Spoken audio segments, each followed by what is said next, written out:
नमस्कार सबैजनालाई। मार्टिन चौतारीको नियमित मङ्गलबारे डिजिटल छलफलमा यहाँहरू सबैजनालाई स्वागत छ। आजको हाम्रो छलफलको विषय पोखरामा पुस्तक र पठन संस्कृति रहेको छ।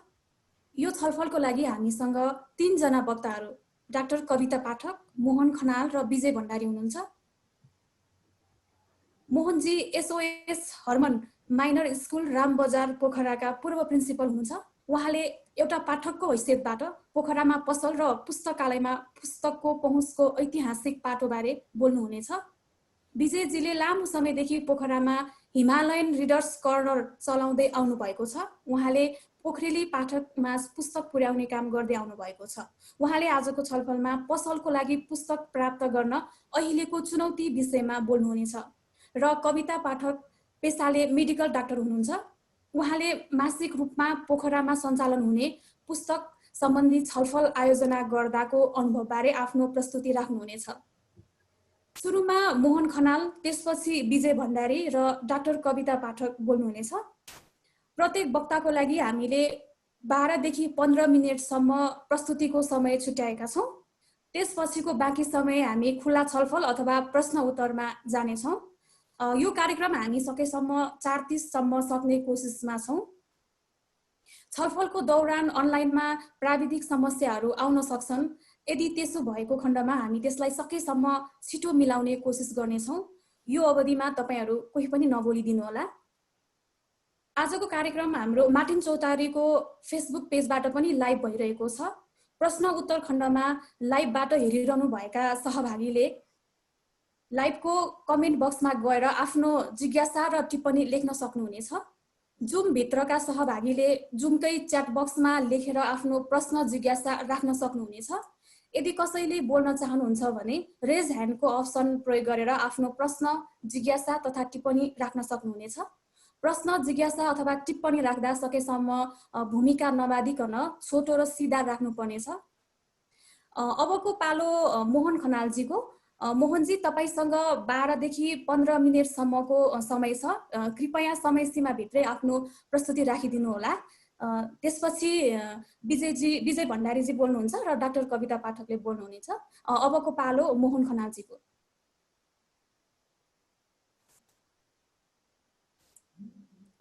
म्युट छ, तपाईँ अनम्युट गरिदिनु नि सर तपाईको।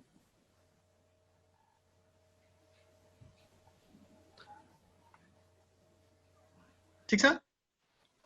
हजुर ठीक छ। Okay now? हजुर सुनिरहेछ। हजुर। म सर्वप्रथम सबैलाई म नमस्कार गर्न चाहन्छु। मेरो नाम मोहन खनाल।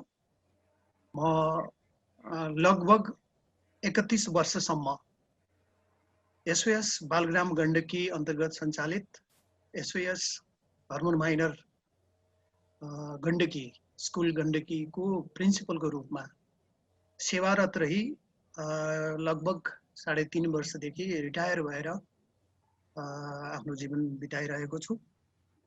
र आज मलाई पोखरामा पुस्तक र पढ्ने संस्कृतिको टपिक अन्तर्गत पोखरामा पसल र पुस्तकहरूको पहुँचको ऐतिहासिक पाटोको बारेमा थोरै बोलिदिनुहोस् न मोहनजी भनेर मलाई मार्टिन चौतारीको हाम्रो पृथ्वी सुबन्तजीले मलाई यो अवसर प्रदान गर्नुभएकोमा उहाँ लगायत म मार्टिन चौतारीसँग आबद्ध सबै मित्रहरूलाई हार्दिक म धन्यवाद दिन चाहन्छु।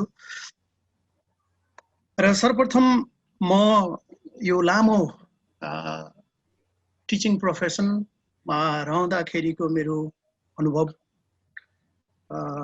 ले के भन्छ भने विद्यार्थीहरूलाई पाठ्यक्रम बाहिरका पुस्तकहरू पढ्नको लागि प्रेरित गर्नुपर्छ र हामीले हाम्रा केटाकेटीहरूलाई प्रेरित गर्नुपर्छ र हामीले आफन्तहरूलाई प्रेरित गर्नुपर्छ र पुस्तक पढ्नु फलदायक उपलब्धि हो।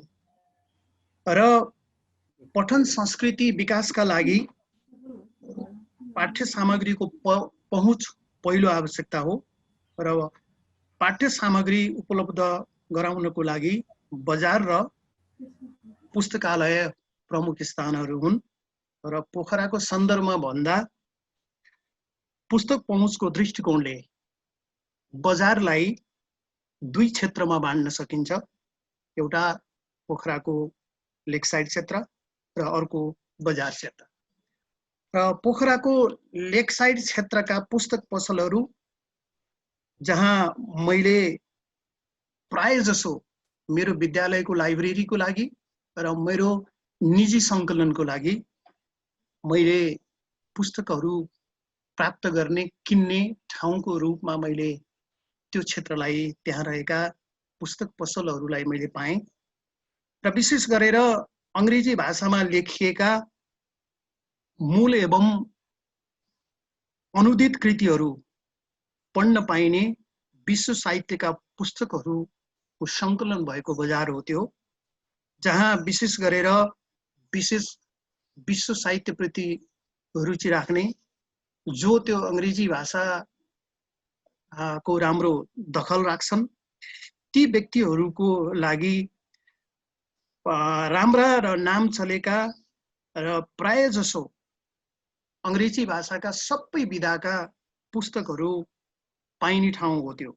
र मलाई कति पनि हिचकिचाहट छैन कि मेरो अङ्ग्रेजी भाषा त्यति दखल नभएको हुनाले मैले स्नातक लेभलसम्म पढ्दाखेरि पनि एकाध बाहेक मैले अङ्ग्रेजी उपन्यासहरू मैले पढ्ने साहस कहिले पनि गरिनँ।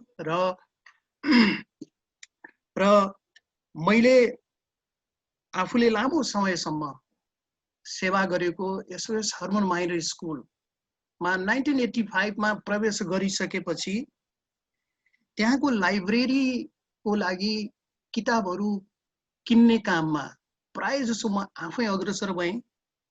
र चाहे त्यो म पुस्तकहरू किन्नको लागि म काठमाडौँका विभिन्न राम्रा पुस्तक पसलहरू गएँ अथवा पोखराको लेक साइडमा रहेका अङ्ग्रेजी भाषाका पुस्तकहरू किन्ने क्रममा मैले आफ्नो रुचिका र विद्यालयको केटाकेटीहरूको लागि अथवा विद्यार्थीहरूको रुचिका उनीहरूको लेभलका किताबहरू किन्ने मैले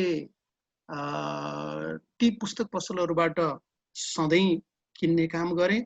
र मेरो पुस्तकको पहुँच विश्व साहित्यका पुस्तकहरूको पहुँचको राम्रो स्रोत अथवा राम्रो बजारको रूपमा मैले पोखरा लेक साइडका पुस्तक पसलहरूलाई मैले उपयोग गरेँ अथवा मैले चाहिँ पाएँ।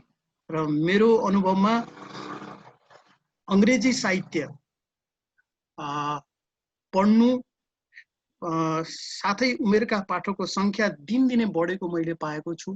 हुनसक्छ अहिले विद्यालय लेभलमा अङ्ग्रेजी भाषामा बढी प्राथमिकता दिइएको हुनाले, शैक्षिक संस्थाहरूमा अङ्ग्रेजी भाषामा बढी प्राथमिकता दिइएको हुनाले पनि अहिले तल्लै कक्षादेखिबाट अङ्ग्रेजी साहित्य पढ्ने एउटा चाहिँ संस्कार नै बसेको छ। त्यो असाध्यै राम्रो कुरो हो। र म मेरो विद्यालयप्रति सधैँ ऋणी रहिरहनेछु, कारण विश्व साहित्य अथवा अङ्ग्रेजी साहित्यप्रति मेरो पहुँचको, मेरा इन्ट्रेस्टका किताबहरू, मेरो इन्ट्रेस्टका विधाका किताबहरू पढ्नको लागि मलाई पहुँच मेरो विद्यालयको लाइब्रेरीले पनि पुर्यायो। कारण लाइब्रेरीका अधिकांश किताबहरू किन्न जाने क्रममा म आफै जान्थेँ र मैले सङ्कलन गरेर लिएर आउँथेँ, किनेर लिएर आउँथेँ। र मैले त्यहाँ काम गरिरहेको अवस्थासम्म, सेवामा रहिन्जेलसम्म मलाई राम्रा किताबहरू किन्नको लागि र किनेर पढ्नको लागि मलाई कहिले पनि पैसाको अभावको महसुस भएन। र मैले लाइब्रेरीको लागि किताबहरू किन्ने क्रममा मैले मेरो आफ्ना लागि पनि चाहिँ फुर्सदमा पढ्नको लागि पनि मैले आफ्नै पैसाले पनि किताब किनेर मेरो आफ्नो घरैमा पनि सानो सङ्कलन, सानो लाइब्रेरी निर्माण गरेको छु। र मलाई विश्व साहित्य सम्बन्धी पुस्तकहरू पहुँचको लागि एउटा राम्रो स्रोत, राम्रो बजार पोखराको लेकसाइड र त्यसै गरी काठमाडौँका राम्रा पुस्तक पसलहरू जस्तै एकता बुक्स, रत्न पुस्तक भण्डार, त्यस्तै एजुकेसनल इन्टरप्राइजेस, मण्डला बुक्सहरूप्रति म सधैँ आभार व्यक्त गर्न चाहन्छु। त्यसै गरी मलाई विद्यार्थी कालदेखि नै मेरो विशेष गरेर पढ्नको लागि मेरो रुचि पहिलेदेखिबाट हो र पोखरामा रहेका पत्रिका पसलहरू मैले मेरो पठनको सुरुवात पत्रिकाहरूबाट ती पत्रिकाहरू मैले चाहिँ अब अमेरिकाबाट प्रकाशित हुने टाइम म्यागजिन होस् न्युज विक होस् नेसनल जियोग्राफिक होस् भारतीय प्रकाशनहरू जस्तै आउटलुक इन्डिया टुडे फ्रन्टलाइन इलस्ट्रेटिभ विकली धर्मयुग साहित्यिक पत्रिकाहरू सरिता कादम्बिनी रिडर्स डाइजेस्ट रुसी अनुवाद साहित्यहरू अनि नेपाली समाचार प्रधान पत्र पत्रिकाहरू मासिक प्रकाशनहरू रूपरेखा गरिमा मधुपर्क आदि जस्ता पत्र पत्रिकाहरू बेच्ने महेन्द्रपुलका पुरानादेखि नयाँ पत्रिका पसलहरू मेरो लागि पुस्तक पत्रिकाका पहुँचका राम्रो स्रोतहरू हुन् र यो विडम्बना के छ त भनेदेखि जब मैले माथि उल्लेख गरेका जुन पत्र पत्रिकाहरू म्यागजिन्सहरू राष्ट्रिय अन्तर्राष्ट्रिय म्यागजिन्सहरू पत्र पत्रिकाहरू बिक्री गर्ने हिम सन्देश गृह भन्ने एउटा पत्रिका पसल थियो जुन दशकौं अगाडि चाहिँ बन्द भयो र त्यो बन्द हुनको साथसाथै हाल आएर पोखरामा ती सबै पत्रिकाहरूको खडेरी लागेको छ भने पनि हुन्छ र एकाध पत्रिकाहरू अन्तर्राष्ट्रिय पत्रिकाहरू पोखराको पब्लिक लाइब्रेरीमा हामीले देख्न पाउँछौँ त्यो अलावा इन्डियन प्रकाशनका पत्रिकाहरू म्यागजिन्सहरू लिटरेरी चाहिँ म्यागजिन्सहरू लगभग तिनीहरूको खडेरी नै परेको छ र वास्तवमा भन्ने हो भने यी पत्रिकाहरूको चाहिँ खडेरी पोखरामा पर्नु भनेको पोखराको लागि अहिले नयाँ पुस्ताको लागि आउँदै गरेका यी विद्यार्थी भाइ बहिनीहरूको लागि पनि एउटा ठुलो चाहिँ अभावको कुरा हो उनीहरू ठुलो अपर्च्युनिटीबाट पढ्ने संस्कृति उनीहरूमा डेभलप गर्नको लागि एउटा प्रेरणाको स्रोत अथवा चाहिँ भनौँ एउटा स्टिमुलेन्ट उनीहरूले चाहिँ गुमाइराखेका छन् भने पनि हुन्छ त्यस्तै मैले अहिलेसम्म यहाँ माथि चाहिँ लेक साइडको सन्दर्भ उठाउँदाखेरि अङ्ग्रेजी साहित्यको कुरा गरेँ यदि मैले नेपाली साहित्य मैले चाहिँ पढेको छैन भनेर भन्दा त्यो अतिशयोक्ति हुन सक्छ र मेरो पठनको मेरो पाठ्यक्रम बाहेकका किताबहरू पढ्ने मेरो उत्प्रेरणा अथवा चाहिँ मलाई मेरो अभिरुचि जनाउने भनेको चाहिँ मेरो नेपाली साहित्यको पठन नै हो मैले सुरुवातमा पत्रिकाहरू मासिकहरू जस्तै रूपरेखा मैले अहिले भनिसकेँ गरिमा त्यस्तै चाहिँ शारदा मधुपर्क यिनीहरूबाट मैले चाहिँ तिनीहरूमा भएका छोटा कथाहरू तिनीहरूमा भएका चाहिँ कविता गजलहरू तिनीहरू पढेर कथाहरू पढेर मैले अन्तर्वार्ताहरू पढेर मैले नेपाली साहित्यप्रति चाहिँ मेरो विशेष रुचि त्यहाँबाट पलाएको हो र मैले नेपाली साहित्यको रुचिको लागि रुचि जगान मेरा नेपाली साहित्य का किताबहरू मैले प्राप्त गर्नको लागि राम्रो स्रोतको रूपमा मैले यदि साझा प्रकाशनलाई यहाँ त्यसको नाम चाहिँ मैले छुटाएँ भने मैले त्यति न्याय गरेको हुँदैन नेपालकै साहित्यकारहरूका कृतिहरूको प्रकाशन गर्ने एउटा ठुलो संस्था साझा प्रकाशन अहिले त आफै थला परिसकेका छ तर साझा प्रकाशन जसको पोखरामा पुस्तक पसल पनि छ र साझा प्रकाशनबाट प्रकाशित हुने नयाँ पुराना भन्दा पुराना र त्यहाँबाट प्रकाशित हुने उनीहरूको आफ्नै प्रकाशनका नयाँ र पुराना साहित्यकारहरूका विभिन्न विधाका नेपाली साहित्यका सबै जसो विधाका पुस्तकहरू मेरो आफ्नो रुचिका विशेष गरेर छोटा कविताहरू उपन्यासहरू जीवनी होस् अथवा चाहिँ यात्रा वृत्तान्त होस् यी मैले त्यहाँबाट खोजी मैले किनेर मेरो व्यक्तिगत सङ्कलनको लागि र अनि त्यसपछि मेरो विद्यालयको लाइब्रेरीको लागि मैले मनग्य किताबहरू किनेको छु र मेरो नेपाली साहित्यको चाहिँ अभिरुचि मेरो नेपाली साहित्य पढ्ने एउटा चाहिँ ती पुस्तकहरू उपलब्ध हुने मुख्य स्रोतको रूपमा बजारको रूपमा साझा प्रकाशनलाई मैले पाएको छु र विडम्बना के छ भनेदेखि त्यहाँबाट सधैँ प्रकाशित प्रत्येक महिनामा प्रकाशित भइरहने एउटा नेपालको अग्रज र जेठो साहित्यिक पत्रिका गरिमा हाल बन्द भएको छ यो आफैमा बडो नराम्रो कुरा हो र यसलाई चाहिँ सुचारू गरिनुपर्छ भन्ने मेरो चाहिँ मान्यता रहेको छ, मेरो अनुरोध छ। त्यस्तै अब मसँग त्यति ठ्याक्कै चाहिँ डाटा त छैन, तर पनि के छ त भनेदेखि जसरी बिस्तारो बिस्तारो अङ्ग्रेजी भाषाका पुस्तकहरू पढ्ने विद्यार्थीहरूमा, पाठकहरूमा पनि जसरी एक प्रकारको चाहिँ गति वृद्धि भएको छ, पठन संस्कृतिको वृद्धि भएको छ, हाम्रो नेपाली भाषाका पुस्तकहरू पढ्ने पाठकहरूको सङ्ख्या त्यही रफ्तारमा वृद्धि भएको छ कि छैन मलाई जानकारी छैन, तर मेरो आफ्नो अनुभवमा चाहिँ भएको छ कि जस्तो लाग्छ। अङ्ग्रेजीले धेरै उछिनिसकेको छ जस्तो लाग्छ। त्यसकारण त्यो हुनु पनि आफैमा त्यति राम्रो होइन भन्ने कुरा चाहिँ मलाई लाग्छ। अब त्यस्तै मैले यहाँनिर चाहिँ मैले मनै खुलाएर व्यक्त गर्नु पर्दाखेरि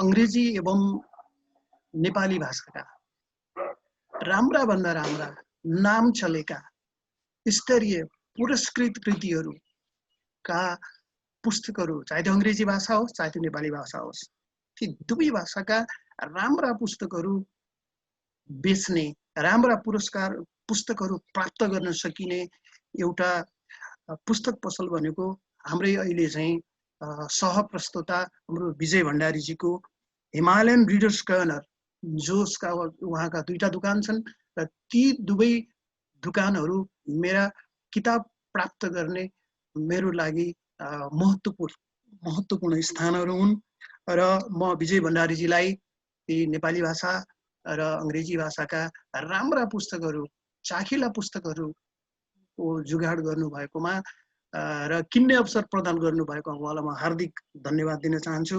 र म यहाँ फेरि मेरो आफ्नो विद्यालयलाई धन्यवाद दिन चाहन्छु कि विजय भण्डारीजीकोबाट मैले थुप्रै लाइब्रेरीको लागि सयौं किताबहरू चाहिँ किनेको छु। विजय भण्डारीजीकोबाट अङ्ग्रेजी भाषाका किनेको छु र मैले नेपाली भाषाका किनेको छु विभिन्न विधाका, र ती किताबहरू लाइब्रेरी त्यहाँ छँदाखेरि, म सेवामा छँदाखेरि ती सबै किताबहरू मैले पढ्न पाउने मेरो पहुँचमा थिए र मैले थुप्रै किताबहरू चाहिँ पढ्ने मौका पाएँ र ती जुगाड हाम्रो विजयजीले जुन रिडर्स कर्नर, विशेष उहाँको दुकान चाहिँ लेक साइड पछि पोखरामा राम्रा किताबहरू बिक्री गर्ने उहाँको दुकान छ र म उहाँलाई पनि धेरै धन्यवाद दिन चाहन्छु। र अर्को अब अहिले अब साँच्चै भन्नु पर्दा के छ भनेदेखि अब चाहिँ विजय भण्डारीजीकै रिडर्स कर्नर्समा किताब किन्न जाने मेरो क्रम अलि सुस्ताएको छ, भिजिट अलि सुस्ताएको छ, कारण सेवानिवृत्त भएको छु र विद्यालयलाई किताबहरू किन्नुपर्ने आवश्यकता छैन अथवा त्यसमा म संलग्न हुन सक्दिनँ। त्यसकारण घरमा पनि थुप्रै आफ्नै सङ्कलनमा पनि पढ्ने किताबहरू थुप्रै छन्, नियरमा पनि थुप्रै किताबहरू पढ्न पाइन्छ। त्यसो भएको हुनाले आजकल चाहिँ आकल झुकल मात्रै म त्यहाँ छिर्ने गर्छु। हजुर, तपाईको समय सकियो, अब मलाई थोरै दिनुहोस्, म थोरै मेरो पुस्तकालयको मेरो छ, पुस्तकालयको जहाँसम्म पुस्तकालयको सन्दर्भको कुरा छ, पुस्तकहरू को पहुँचको राम्रो चाहिँ स्रोत भनेको सार्वजनिक पुस्तकालयहरू हुन् र पुस्तकालयको सन्दर्भभन्दा पोखरा चाहिँ अलिकति गरिब नै छ। पोखरामा जति कम पुस्तकालयहरू छन् र पुस्तकालयहरूको नाम लिनुपर्दा अरण्य ज्योति पुस्तकालय छ, पोखरा पब्लिक लाइब्रेरी तथा अमेरिकन कर्नर छ, 2045 सालमा मालेपाटनमा स्थापित शहीद स्मृति पुस्तकालय छ, पोखराको भण्डारडिकमा स्थापित दीपशिखा पुस्तकालय छ।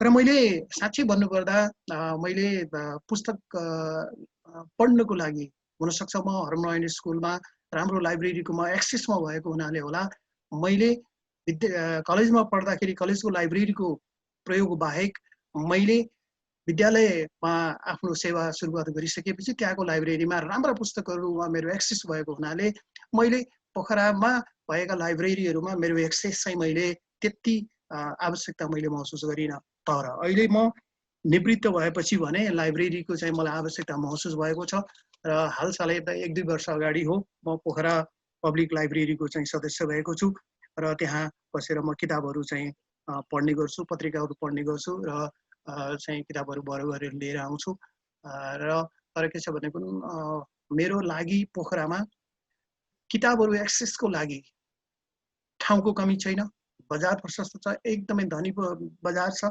र मसँग आफै पनि थुप्रै किताबहरू चाहिँ अझै सङ्कलनमा छ, नेटको सुविधा छ र त्यति हो ममा पढ्ने जाँगर हुनु पर्यो र सायद किताबहरू पढ्नुको लागि अब लाइब्रेरीको पनि धेर थोर मात्रामा जुन रूपमा लाइब्रेरी छन् तिनीहरूको एक्सेस पनि छ र यो अर्थमा म चाहिँ मलाई किताबहरूको एक्सेस पढ्नुको लागि कमी छैन भन्ने मलाई लाग्छ र हस्त धन्यवाद। मेरो प्रस्तुति यही अन्त्य गर्छु। हस्, धन्यवाद सरलाई। अब विजयजीको पालो। विजयजीले भिडियो सम्पूर्णलाई नमस्ते। म विजय भण्डारी। विगत 10 वर्षदेखि मैले पोखरामा रहेर पुस्तक व्यवसाय सञ्चालन गरिरहेको छु। आज पोखरामा पुस्तक र पाठन संस्कृतिमाथि बहसको लागि मलाई पनि उपयुक्त पात्र ठानिदिनु भएकोमा अथवा मलाई पनि यो वक्ताको रूपमा छान्नु भएकोमा मार्टिन चौतारीप्रति म अनुग्रहित छु। म धेरै विषयान्तर गर्दिनँ, मेरो ठ्याक्कै विषयमै प्रस्तुत गर्छु। विशेषतः म बोल्नुपर्ने मेरो टपिक्स भनेको पाठकका आवश्यकता अनुसारका किताब उपलब्ध गराउन मैले झेल्नु परेका समस्याहरू हुन्, हैन। विभिन्न प्रकारका किताबहरू जुटाउन मैले गर्न परेका समस्याहरू नै म आज त्यसैमा केन्द्रबिन्दु भएर म बोल्दैछु। प्रथमतः नेपालमै अथवा स्वदेशमै प्रकाशित किताबहरू जुटाउन मैले बेहोरिरहेको समस्याहरू छन्। त्यसलाई पनि मैले बुदागत रूपमा प्रस्तुत गर्न चाहे।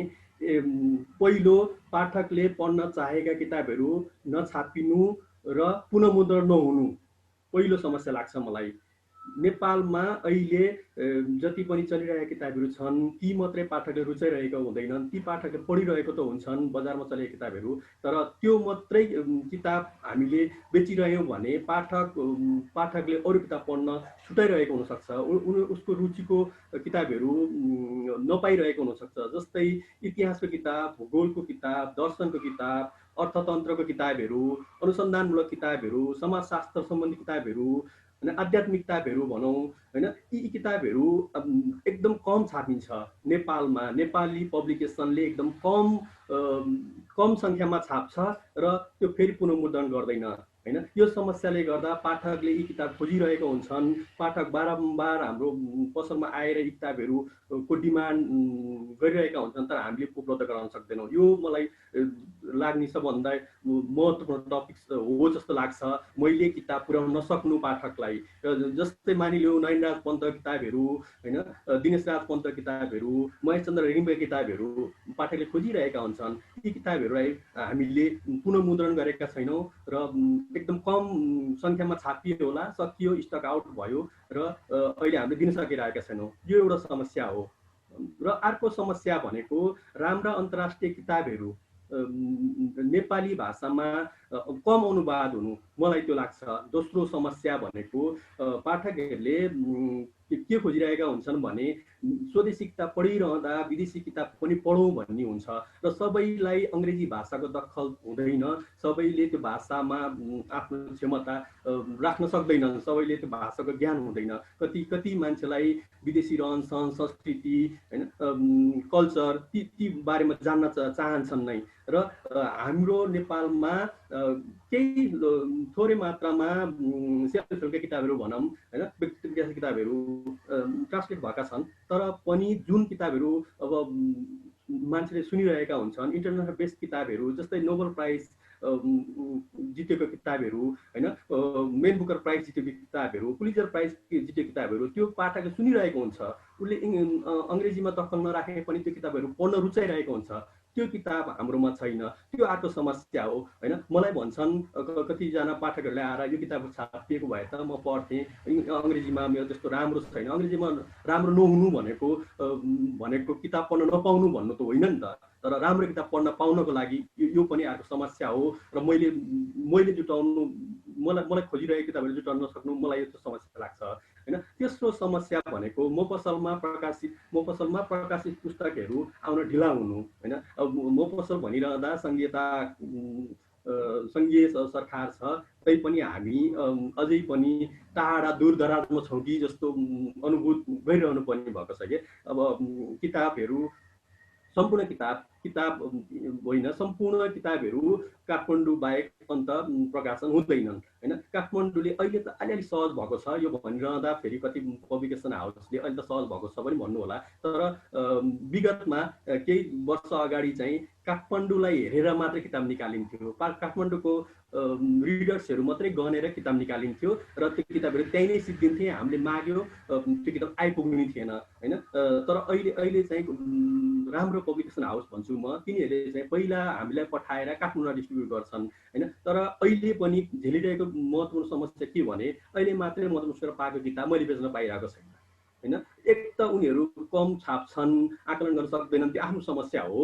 तर पाठक भनेको त सबैको होला नि त, सबैलाई अब दामशाही रूपले बाँडिदिएको मात्रै भए पनि अलिअलि पाठकले हामीले पनि पढ्न पाउँथ्यो होला नि त। उसले काठमाडौँ भ्यालीलाई मात्रै भनेर सोचेर किताब निकाले जस्तो हामीलाई फिल हुन्छ। र पाठक ढोकामा आउँछ, किताब माग्छ, दिन सक्दैनौँ, त्यो अर्को समस्या लाग्छ हैन। पाठकलाई भोलि आउँछ पर्सि आउँछ भने झुलाइरहेका हुन्छौँ। र अर्को महत्त्वपूर्ण समस्या भनेको मलाई अल्झिएको समस्या हो यो हैन। मलाई फिल भएको 10 वर्षदेखि किताब पसले भएर मलाई अनुभव भएको कुरा हो। हाम्रो देशमा किशोर अवस्थाका पाठकहरूको लागि उपयुक्त किताब छँदै छैनन् हैन। किशोर अवस्थाका पाठकको लागि कस्तो किताब छापिनुपर्छ भनेर न कसैले छलफल गरेको छ, न त्यसमा बहस छ कि नर्सरी, एलकेजी, युकेजी 1, 2, 3, 4 सम्मको किताब बालबालिकालाई किताब छन्, होइन हायर लेभलको लागि किताब छ हैन। पाठक जन्मिनु, पाठक पठन संस्कृति जन्माउने भनेको 9, 10, 11, 12 को बच्चाले नै हो जस्तो मलाई लाग्छ। र किशोर अवस्थाको बच्चा भाइ बहिनीहरू आउँदा मैले कुनै पनि किताब हैन, एकदम कम किताब मात्रै नेपाली भाषाको किताब रेकमेन्ड गर्न सक्छु, होइन भने कि उनकी किट्सहरू अथवा इङ्ग्लिस किताबहरू रेकमेन्ड गरेर पठाइराख्नु पर्ने हुन्छ। र यो चाहिँ मैले किन अवगत गराउन चाहेको भने मैले 10 वर्षदेखि झेलिरहेको समस्या हो क्या यो। आउँछन् हैन, किशोर अवस्थाका भाइ बहिनीहरू आउँछन्, हामी पनि नेपाली पढ्न चाहन्छौँ भन्छन्, तर 9, 10, 11, 12 वर्षको केटीलाई दिनुपर्ने किताब, उनीहरूलाई रेकमेन्ड गर्नुपर्ने किताब, उनीहरूलाई यो पढ भन्ने किताबहरू एकदमै कम छन् है। यो हाम्रो आन्तरिक हाम्रै पब्लिकेसनबाट भइरहेको समस्याहरू र मैले पाठकसँग जुटाउन नसकेको समस्या हो। र दोस्रो समस्या भनेको विदेशबाट प्रकाशित भएका किताबहरू आयात गर्नमा हो हैन। म दोस्रो समस्यामा गएँ। दोस्रो समस्या भनेको विदेशबाट आयात जति किताबहरू मैले ल्याउन खोजिरहेको हुन्छु त्यसमा समस्या हो हैन। पहिलो त अघि नै अब भनिहालेँ प्रकाशित किताबहरूको उपलब्धता हुनलाई नै समय लाग्छ हैन। हामीले आयात गर्नु भनेको इन्डिया हो, इन्डिया बाहेक अरू कहीँ पनि छैन। र इन्डियाबाट किताब हामीले माग गऱ्यौँ भने लगभग 15 देखि 20 दिन लाग्छ हैन। 15 देखि 20 दिनसम्म कसैले किताब टिपाइरहेको छ, आउँछ भनिरहेका छौँ, र त्यो प्याकेटमा नआउन सक्छ हैन। र नि यो समस्या 10 वर्षदेखि नै झेलिरहेको छु मैले। भनेको यो भनेको अब दूर दराजमा रहेर काम गरिरहनु। अब काठमाडौँमा भन्दा हामी अझै इन्डियाको नजिक छौँ, तर पनि हामी फेरि त्यही किताबको लागि काठमाडौँलाई डिपेन्ड भएर यहाँ किताब खरिद गर्नुपर्ने हुन्छ। त्यो अर्को समस्या छ। र अर्को एउटा समस्या हामी चाहिँ अङ्ग्रेजी नै हो, अङ्ग्रेजी अब हिन्दी थोरै हिन्दी किताबहरू नै बेचिरहेका हुन्छन् विदेशी किताब भनेर। अङ्ग्रेजी हिन्दी किताबहरू चाहिँ यति ह्युज क्वान्टिटीमा छ, यति ह्युज भेराइटी छ हैन, यति धेरै छन् कि हामीले लगभग 7-8% मात्रै किताबमा मात्रै काम गरेका छौँ जस्तो लाग्छ हैन। सुनियो र नि किताब नाम सुनिन्छ, किताब ल्याइन्छ, बेचिन्छ, बेस्ट सेलिङ किताब भनेको छ, ट्याग लगाएको छ हैन, बेस्ट सेलिङ किताब भनेर मगाएको छ, चेतन भगत, पाउलो कोइलो हैन, यी किताब नै हुन् हैन। कुनै मेल बुकर पाएको किताबहरू, कुनै पुलिजर पाएको किताबहरू, अथवा कसैले नोबेल प्राइज पाइसकेपछि किताब भित्रिने कुराहरू हैन, एकदम थोरै मात्रामा किताबहरूको हामीलाई पनि ज्ञान छ हैन। तर अहिलेको पाठकहरू यदि सचेत भइसके कि उनीहरूलाई धेरै भेराइटीको ज्ञान हुन्छ हैन, धेरै किताबहरूको उहाँहरूलाई ज्ञान हुन्छ र त्यो किताबहरू हामीले ल्याउन सकिरहेका छैनौँ। जम्मा जम्मी नेपालमै त इन्टरनेसनल किताबहरू जम्मा जम्मी 10-15% भित्रिन्छ होला, हामीले त अब त्यो भित्रबाट कति ल्याउनु हैन, त्यो आएको समस्या छ।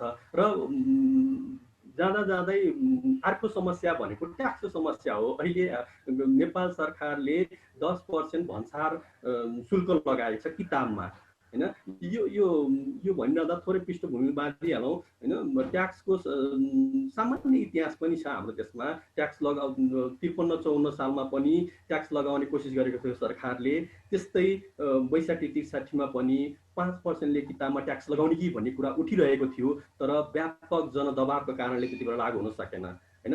तर अहिले आएर 10% थप ट्याक्स भन्सार शुल्क किताबमा लगाएरै छोड्यो सरकारले। र किन लगाइरह्यो भन्दा उसको लजिक भनेको मैले किताब पसलेले बुझ्ने लजिक भनेको नेपालको प्रिन्टिङ प्रेसलाई प्रबन्धन गर्न र नेपालमै किताब छापिउन् र यहाँका पब्लिकेसन हाउस बाहिर गएर किताब नछापोस्, यहाँका लेखकको किताब बाहिर नछापिउन् भन्ने तर्क छ हैन। यो कति सामान्य तर्क छ हैन। जबकि नेपालको किताब, नेपालको राइटरले लेखेको किताब बाहिर कति नै छापिन्छ होला, नेपालका पब्लिकेसन हाउसले कति नै किताब लगाएर बाहिर छापेर किताब ल्याउँछ होला हैन। र त्यसले हाम्रो प्रिन्टिङ प्रेसलाई कति बढावा दिन्छ होला आर्थिक हैसियतमा हैन।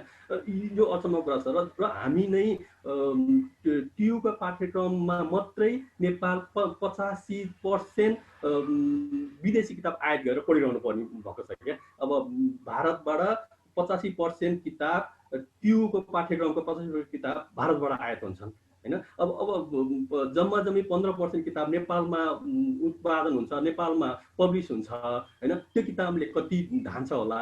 र अर्को के रमाइलो कुरा के छ भने किताबको वर्षभरिको जम्मा जम्मी आयात कति हो भने 1 अर्ब 80 करोड छ क्या। 18 करोड 1 अर्ब 18 करोड मात्रै किताब आयात हुन्छ। र त्यसले सरकारले कति पाउँछ भने जम्मा जम्मी ट्याक्स लगाएर जम्मा जम्मी 17-18 करोड सरकारले पाउँछ हैन। यो पाइरहँदा अब त्यो 17-18 करोडले कति नै राजस्व वृद्धि गर्यो होला हैन। अब ट्याक्स लगाइरहँदा र अनि फेरि त्यसलाई कत्रो हैन विकासमा कत्रो फरक पार्छ होला हैन। ज्ञानमाथिको ढकनी लगाइरहँदा, ज्ञानलाई एउटा कमोडिटी गुड्स हो भनेर भनिरहँदा हैन, यो राज्यले कहाँनिर कसरी सोचिरह होला त्यो आफ्नो ठाउँमा छ। र यसो गरिरहँदा 37%ले किताब आयात घटेको छ हैन। जब किताब आयात हुन्थ्यो त्यसले अहिले 37%, अनि लकडाउन पछि त 50% पुग्यो होला। 50% पुग्नु भनेको त जम्मा जम्मी 7-8 करोड राजस्वमा सङ्कलन हुन्छ होला क्या। अब 7-8 करोडले अब सरकारले के गरिरह होला भन्ने अचम्म लाग्छ हैन। र मैले अर्को प्रश्न पार्न पर्ने कुरा के छ भने 10% ट्याक्स लगायो, त्यो पनि हामीले ल्याइरहेका थियौँ हैन।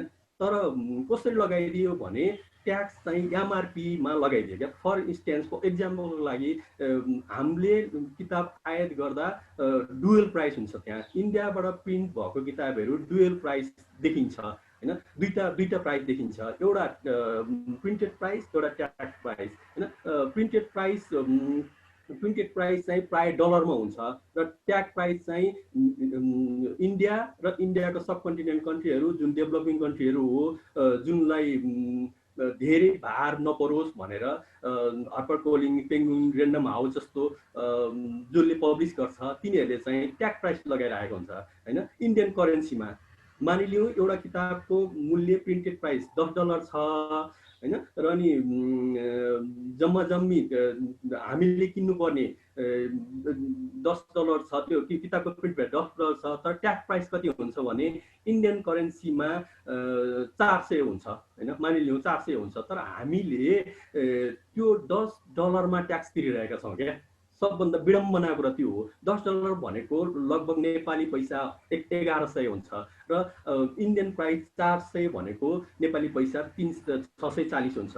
हामीले खरिद गर्नुपर्ने मूल्य 640 को हो हैन। यहाँनिर बुझिनुपर्ने कुरा क्या, हामीले किताब 640 मा खरिद गर्नु पर्ने, त्यसमा हामीले डिस्काउन्ट पाउनु पर्ने, तर किताबको मूल्य भइदियो 1100 र 1100 मा गभर्नमेन्टले 10% ट्याक्स लगायो। अब हजुरहरूले बुझ्नुहोस्, अब कतिमा किताब आइपुग्ला, कतिमा हामीले बेचौँला, कतिमा अब रिडर्सलाई कन्भिन्स गरेर बेचौँला के। अब न हामीलाई त्यो अथोराइज छ कि हामीले मूल्य वृद्धि गर्न सकौँ हैन। किताबलाई 640 मै बेच्दा पनि त्यो किताबमा घाटा छ नि त हैन।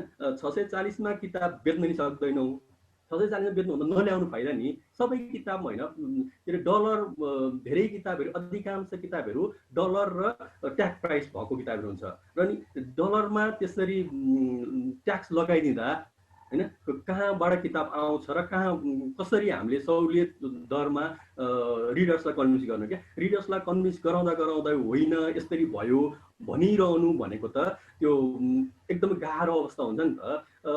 जस्तै अब पहिला पनि अन्तर्राष्ट्रिय किताबहरू, इङ्ग्लिस किताबहरू हामीले बेचिरहँदा अब त्यत्रो ह्युज क्वान्टिटीमा हुन्छ हैन, भेराइटीहरू एकदम धेरै हुन्छ। एक त रिडर्सले खोजेको भेराइटीहरू हामीले ल्याउनै सकिरहेका हुन्थेनौँ। अर्को कुरा, त्यति बेला पनि ग्राहकलाई तपाईँले खोजेको किताब आउला अथवा 15 दिनमा आउनुहोस् अथवा हामी ल्याउन सक्दैनौँ फिर्ता गरिरहेको हुन्छ। अहिले जब ट्याक्स लगाइदियो सरकारले, ट्याक्स लगाइसकेपछि त्यो किताब आउँदैन नै भन्ने अवस्था भएछ त 10-15 जना प्रत्येक दिन 10-15 जना रिडर्सहरू हामीले फिर्ता गरिरहनु पर्ने अवस्था भएको छ। यो अवस्थामा किताब पसल सञ्चालन गरिरहने उत्साह ऊर्जा कहाँबाट हुन्छ होला जस्तो लाग्छ क्या। र मलाई कस्तो लाग्छ भने विजय सर म सिधै हालेँ म अब छुट्याउनु होला।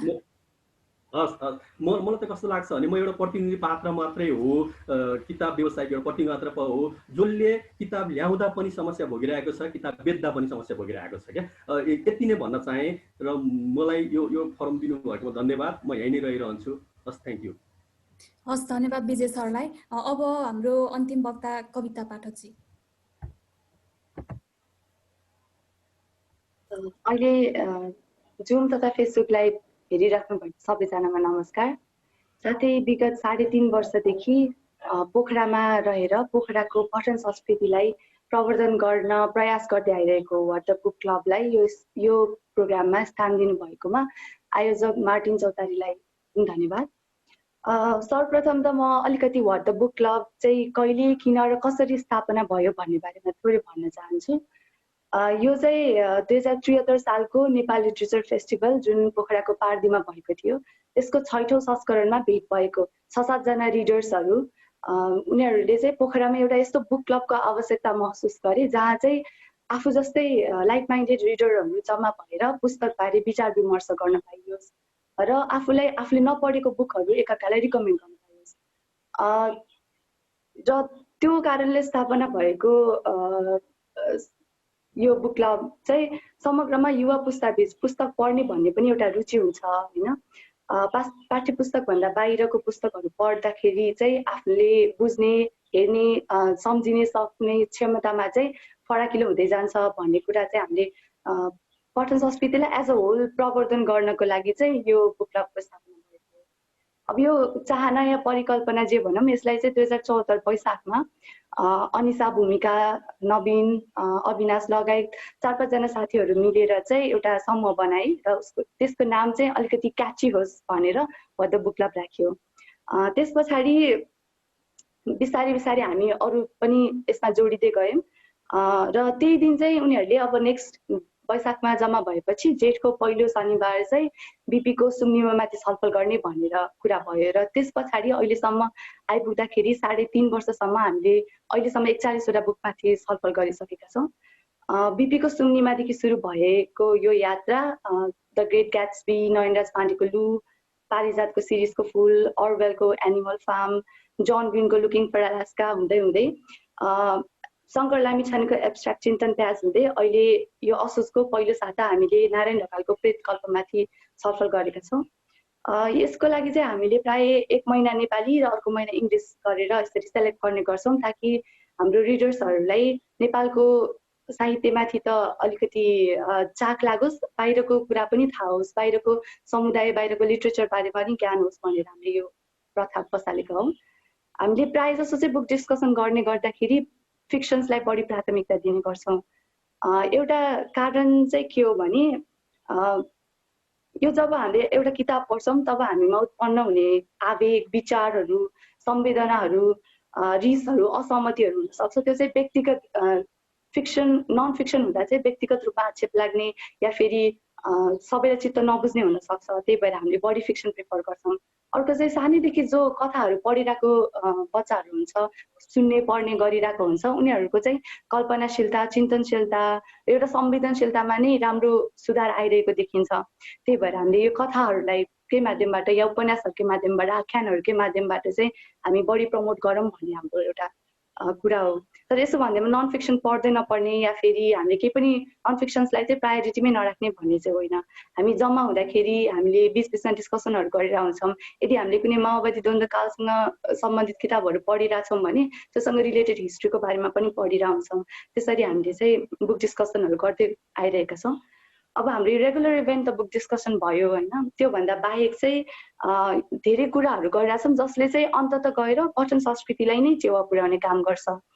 जस्तो एउटा भन्नुपर्दा हामीले थीमेटिक डिस्कसन गर्छौँ। अहिलेसम्म एक्जिस्टेन्सियलिजम र लस्ट जेनेरेसन गरेर हाम्रो 2टामा थीमेटिक डिस्कसन्स भइसकेको छ। र यसबाहेक हामीले अर्को एउटा महत्त्वपूर्ण काम जसले गर्दा चाहिँ धेरै पाठकहरू इन्भल्भ पनि हुने र उनीहरूको सक्रियता, त्यो सहभागिता बढ्ने गरेको चाहिँ राइटर इन्टरेक्सन हुँदाखेरि हो। हामीले बुक डिस्कसनमै बोलाएको राइटरहरूमा चाहिँ लाइफ अफ बटरफ्लाई गर्दा मनोज बोगटीलाई, पैताला गर्दा गणेश पौडेललाई, नथिया गर्दा सरस्वती प्रतीक्षालाई र पागल बस्ती गर्दा स्वरूप भक्तलाई हो। उहाँहरू प्राय पोखराकै राइटर भएको हुँदा हामीलाई माया गरेर हामीले बोलाएको बेलामा आइदिनुहुन्छ र हाम्रो कुराहरू सुनिदिनुहुन्छ। त्यस्तो गर्दाखेरि त्यो डिस्कसन्सहरूमा चाहिँ मान्छेहरूको सहभागिता धेरै बढ्ने गरेको हामीले देखेका छौँ। अर्को चाहिँ हामीले किताब प्रचार प्रसारको क्रममा भेट भएको हाम्रो साइड हिरोको लेखक ब्रजेश खनाल र आमाले सक्नुहुन्छको लेखक अन्विका गिरीसँग पनि अन्तर्क्रिया कार्यक्रमहरू गरेका थियौँ। त्यो बेलामा पनि हामीसँग यति धेरै मान्छेहरू आइदिनु भयो र उहाँको कुराहरू सुनिदिनु भयो। त्यसभन्दा बाहेक हामीले आउटरिच प्रोग्राम जसरी नेपाल लिटरेचर फेस्टिभललाई प्रमोट गर्न आउनुभएको थियो गत वर्ष। यो युवाहरूमा चाहिँ अलिकति परिचित र चर्चित लेखकहरू हुनुहुन्छ, अमर नेपाली, सुबिन भट्टराई।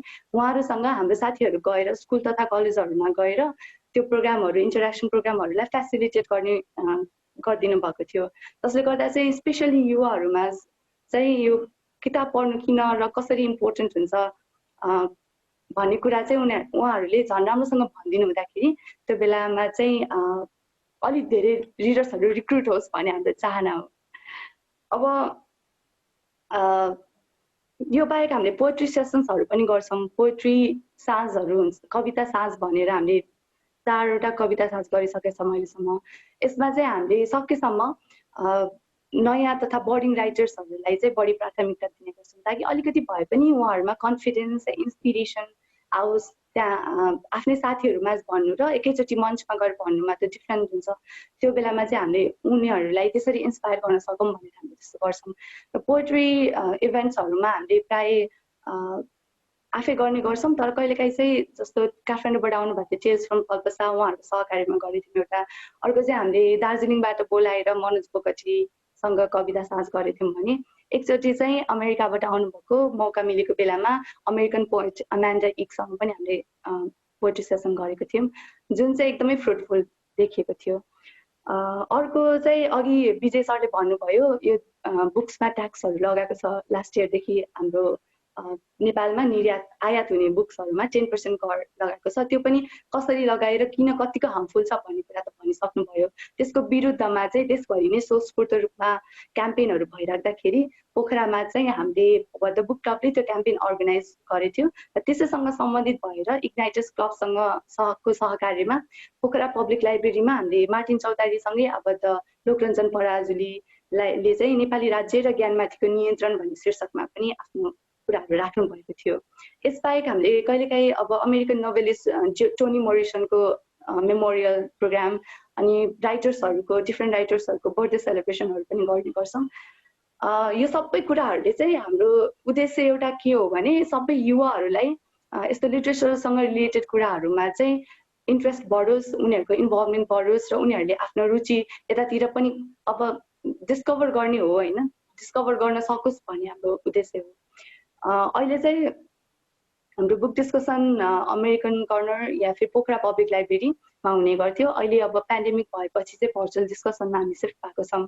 यो बेलामा अब आफ्नै बाध्यताहरू त छँदैछ, नेट नहुनेदेखि लिएर अब मान्छेहरू सँगै बसेर बोलेर डिस्कसन गरे जस्तो नहुनेदेखि लिएर धेरै कुराहरू हुन्छ। तर यसमा सिल्भर लाइनिङ चाहिँ के छ भने हामीले झन् देश विदेशमा भएको बुक पढ्न मन पराउने मान्छेहरूलाई चाहिँ हामीले अनलाइन मार्फत कनेक्ट गर्न पाएको छौँ। त्यो बेलामा चाहिँ हामीले देश विदेशमा नेपाली हुनुहुन्छ या विदेशी हुनुहुन्छ अङ्ग्रेजी किताबहरू गर्दाखेरि उहाँहरूलाई चाहिँ हामीले अनलाइन मार्फत हामी जोडिन पाएको छौँ। त्यस्तो गर्दा चाहिँ डिफ्रेन्ट पर्सपेक्टिभहरू बुझ्न पाएको छौँ। भने अब बुक डिस्कसन गर्दाखेरिको हाम्रो कठिनाइहरू र हामीले के गरी गऱ्यौँ भन्ने बारेमा थोरै भन्न चाहन्छु। हामीले सुरुमा चाहिँ पोखरा पब्लिक लाइब्रेरीमा नै बुक डिस्कसन गर्ने भनेर सुरु गरेको हो। तर बिचमा 2-3वटा बुक डिस्कसन चाहिँ के भयो भने त्यहाँको हामी त अब सधैँ शनिबार गर्ने भयौँ, किनभने हामी धेरै जसो स्टुडेन्ट्स हुन्छौँ र त्यस्तो गर्दाखेरि चाहिँ शनिबार लाइब्रेरी बन्द हुने भएको कारणले हामीलाई अलिकति अप्ठ्यारो भएको थियो बिचमा।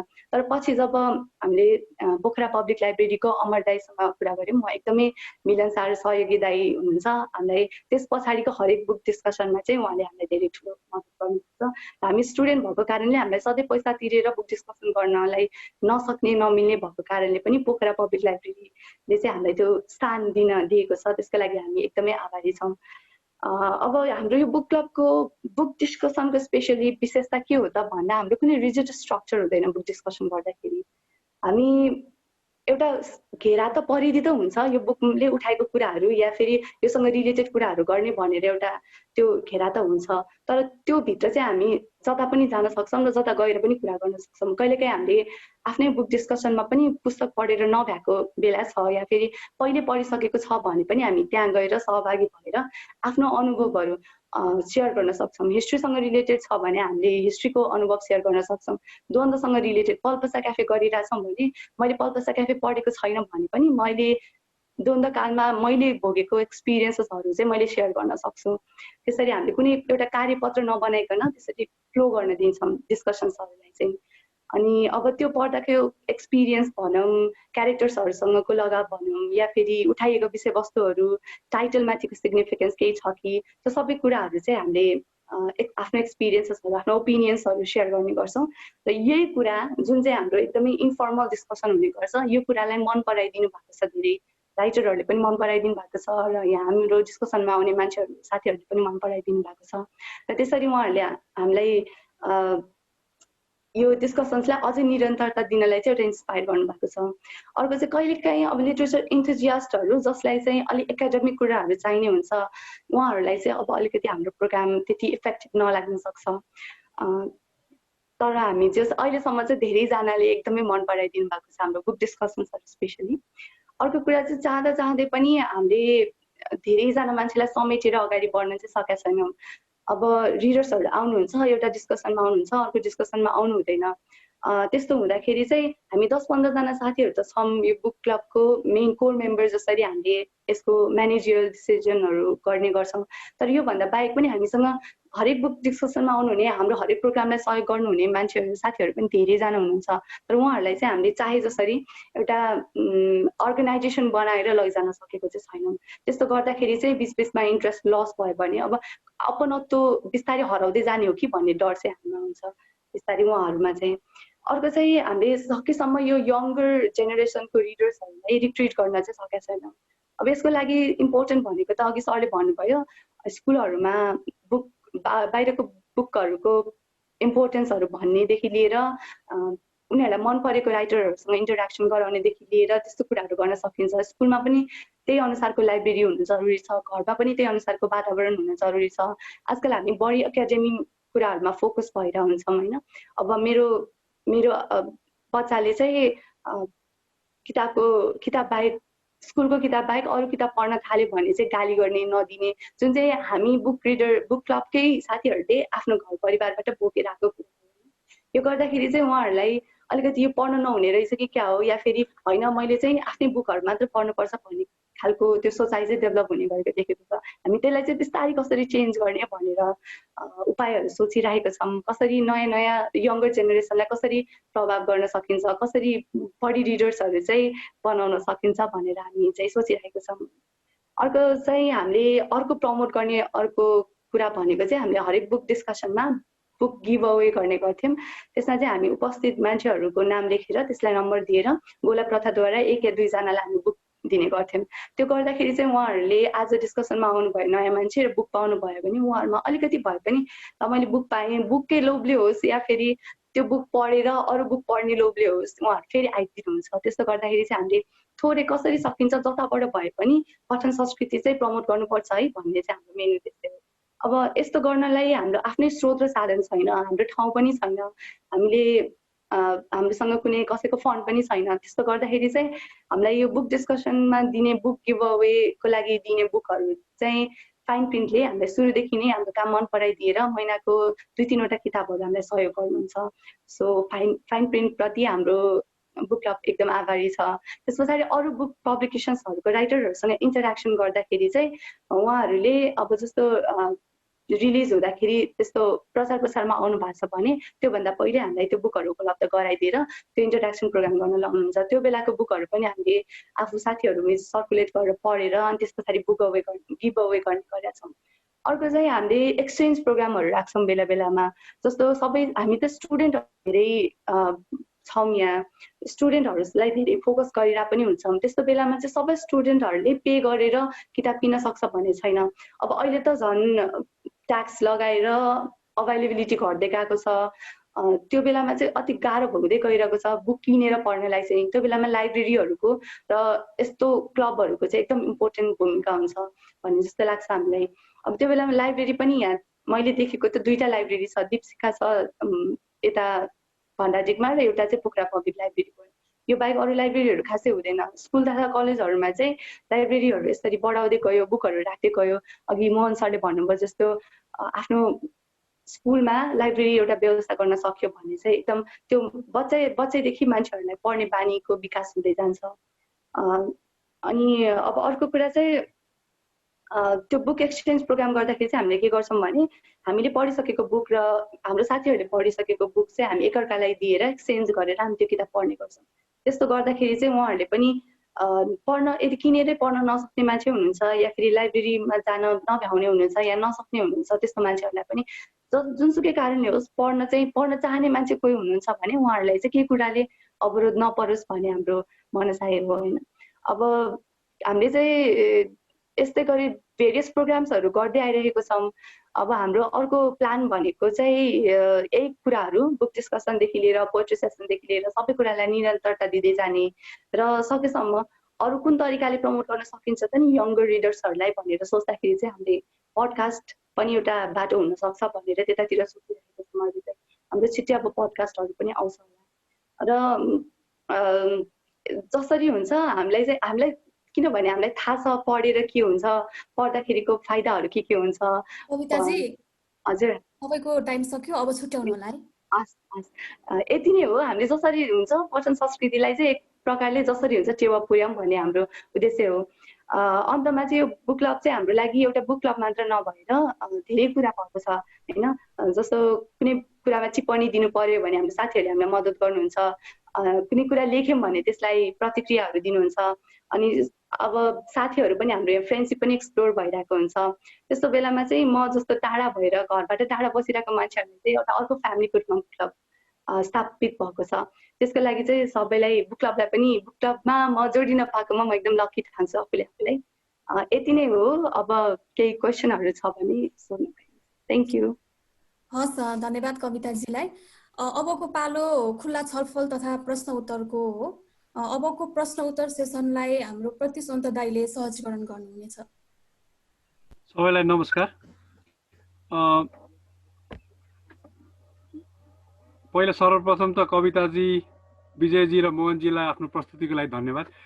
मेरो काम चाहिँ तपाईँहरूलाई अलिकति थप कुराकानी भन्न लगाउने लगाउनु हो जस्तो लाग्यो। अब अहिले विजयजीले भन्नुभएको कुरो मैले ठ्याक्कै बुझेँ कि बुझिनँ, तर एकचोटि यो कुरा प्रश्न पर्दा ठिक हुन्थ्यो होला। दुईटा प्रश्न छोटो छोटो। एउटा चाहिँ भारतबाट किताब मगाउँदाखेरि तपाईँलाई किताब काठमाडौँ भएर आइरहनु पर्ने आवश्यकता छ कि छैन? सोझै तपाईँले भारतका डिस्ट्रिब्युटर्सहरूसँग किताब मगाउँदाखेरि काठमाडौँ भएर आइरहन्छ कि त्यो किताब सोझै तपाईँ आइपुग्छ? एउटा त्यो भयो। दोस्रो चाहिँ नेपालभित्रै प्रकाशित किताबहरू, विशेष गरेर काठमाडौँबाट प्रकाशित किताबहरूको डिस्ट्रिब्युसन जुन नेटवर्क छ देशभरिको, त्यो अझ पनि राम्रो भएको छैन भन्नुभयो। त्यसको अलिकति त्यो थप कुरा अलिकति बुझाइदिनु न। राम्रो हुनको लागि के हुनुपर्छ भन्ने विषयमा अलिकति तपाईँको विचार सुनौँ न। धन्यवाद दाइ। पहिलो कुरा त अब काठमाडौँ थ्रु किताब आयो कि इन्डियाबाट भन्ने रह्यो प्रश्न। त्यसमा कस्तो रहेछ भने हामी अझै पनि डिस्ट्रिब्युटरसँग निर्भर रहनु पर्ने भएको छ क्या। हामी सिधै हाम्रो त्यत्रो पहुँच छैन कि हामीले त्यति धेरै किताब बिक्री गर्न सकिरहेको छौँ कि हामी सिधै पब्लिकेसन थ्रु जाउँ, पेङ्गुइन ऱ्यान्डम हाउससँग थ्रु जाउँ र उनीहरूको ब्याङ्क खातामा टन्न डिपोजिट राख्यौँ र किताब झिकाउँ। र अर्को चाहिँ किताबमा पनि अहिले सर्टेन डिपोजिट राखेर मात्रै किताब निकाल्न आयात गर्न पाइने अवस्थाले गर्दा पनि हामीले काठमाडौँ भर पर्नु परेको छ र काठमाडौँको डिस्ट्रिब्युटरमा भर पर्नु परेको छ। त्यो डिस्ट्रिब्युटरमा भर परिरहेको अवस्थाले गर्दा किताबहरू अझै ढिला हुन गइरहेको छ। त्यो हो होइन। अर्को चाहिँ नेपाल स्वदेशीय किताबहरू आयातमा ढिलाइको कुरा रह्यो। त्यो भनेको पहिला मैले अघि पनि भने अहिले चाहिँ अलिक कम चाहिँ भएको हो, तर 4-5 वर्ष अगाडि चाहिँ पब्लिकेसन हाउसले लगभग काठमाडौँको रिडर्सलाई आकलन गरेर किताब निकाल्ने हो कि भन्ने लाग्थ्यो। र काठमाडौँमै लन्च भएको छैन, काठमाडौँ पुगेको छैन, काठमाडौँको रिडर्सहरूले नपाइकन भन्ने चाहिँ आउँथ्यो है। तर अहिले पछिल्लो पब्लिकेसन प्राइभेट पब्लिकेसन हाउसहरूले के गर्न थाल्यो भने पहिला बाहिरको म कसैको किताब पसलहरू पठाउने र काठमाडौँ छोड्ने काम चाहिँ गरिरहेका छन्। तैपनि हुँदै पनि अब यो एकदम रिसेन्ट एक्जाम्पल हो यो भनिरहन कति राम्रो हुन्छ हुँदैन होइन यो फोरमबाट। तर महारानी जब मदन पायो अब लिस्टेडमा थियो तब पनि हामीले मगाउँदा सहज रूपमा पाएनौँ होइन। पब्लिकेसनलाई मगाउँदै सहज रूपमा पाएनौँ, डिस्ट्रिब्युटरलाई भन्दा सहज रूपमा पाएनौँ। र अहिले जब त्यो महारानीले मदन पाइसक्यो त्यो त पाउनै सकिरहेको छैनौँ क्या। त्यस्तै खालको किताबहरू कति किताबहरू कस्तो हुन्छ भने पब्लिसरले छाप्छ, यहाँको रिडर्सले चाहिरहेको हुन्छ र हामी भन्छौँ उनीहरूलाई किताब पठाइदिए भनेर होइन। तर उनीहरूले सर्टेन कपी हुन्छ त्यो किताब काठमाडौँमा बेच्न पाए हुन्थ्यो भन्ने चाहिँ होला सायद। र त्यो किताब आइदिँदैन क्या, हालिदिए पनि भन्छ होइन। सबभन्दा समस्या भनेको छ तपाईँकोमा तपाईँको प्याकिङमा छ भनिदिन्छ, किताब चाहिँ आइपुग्दैन र रिडर्सलाई किताब आउँछ है तपाईँको 3 दिनपछि भन्न हामी भनिरहेका हुन्छौँ। रिडर्स ढोकामा आउँछ, उसले किताब पाउँदैन र निराश भएर फिर्ता जान्छ। यही समस्या हो अझै पनि मैले झेलिरहनु परेको। धन्यवाद विजयजी। मोहनजीको नाम चाहिँ यो छलफलका लागि मलाई प्रस्ताव हुँदाखेरि चाहिँ स्कुलमा लाइब्रेरी बनाएको अनि खतरा किताब पढ्ने भन्ने दुईटा व्याख्या सहित आएको थियो। स्कुलमा लाइब्रेरी बनाउँदाखेरिको चाहिँ दुईटा कुरा भनौँ।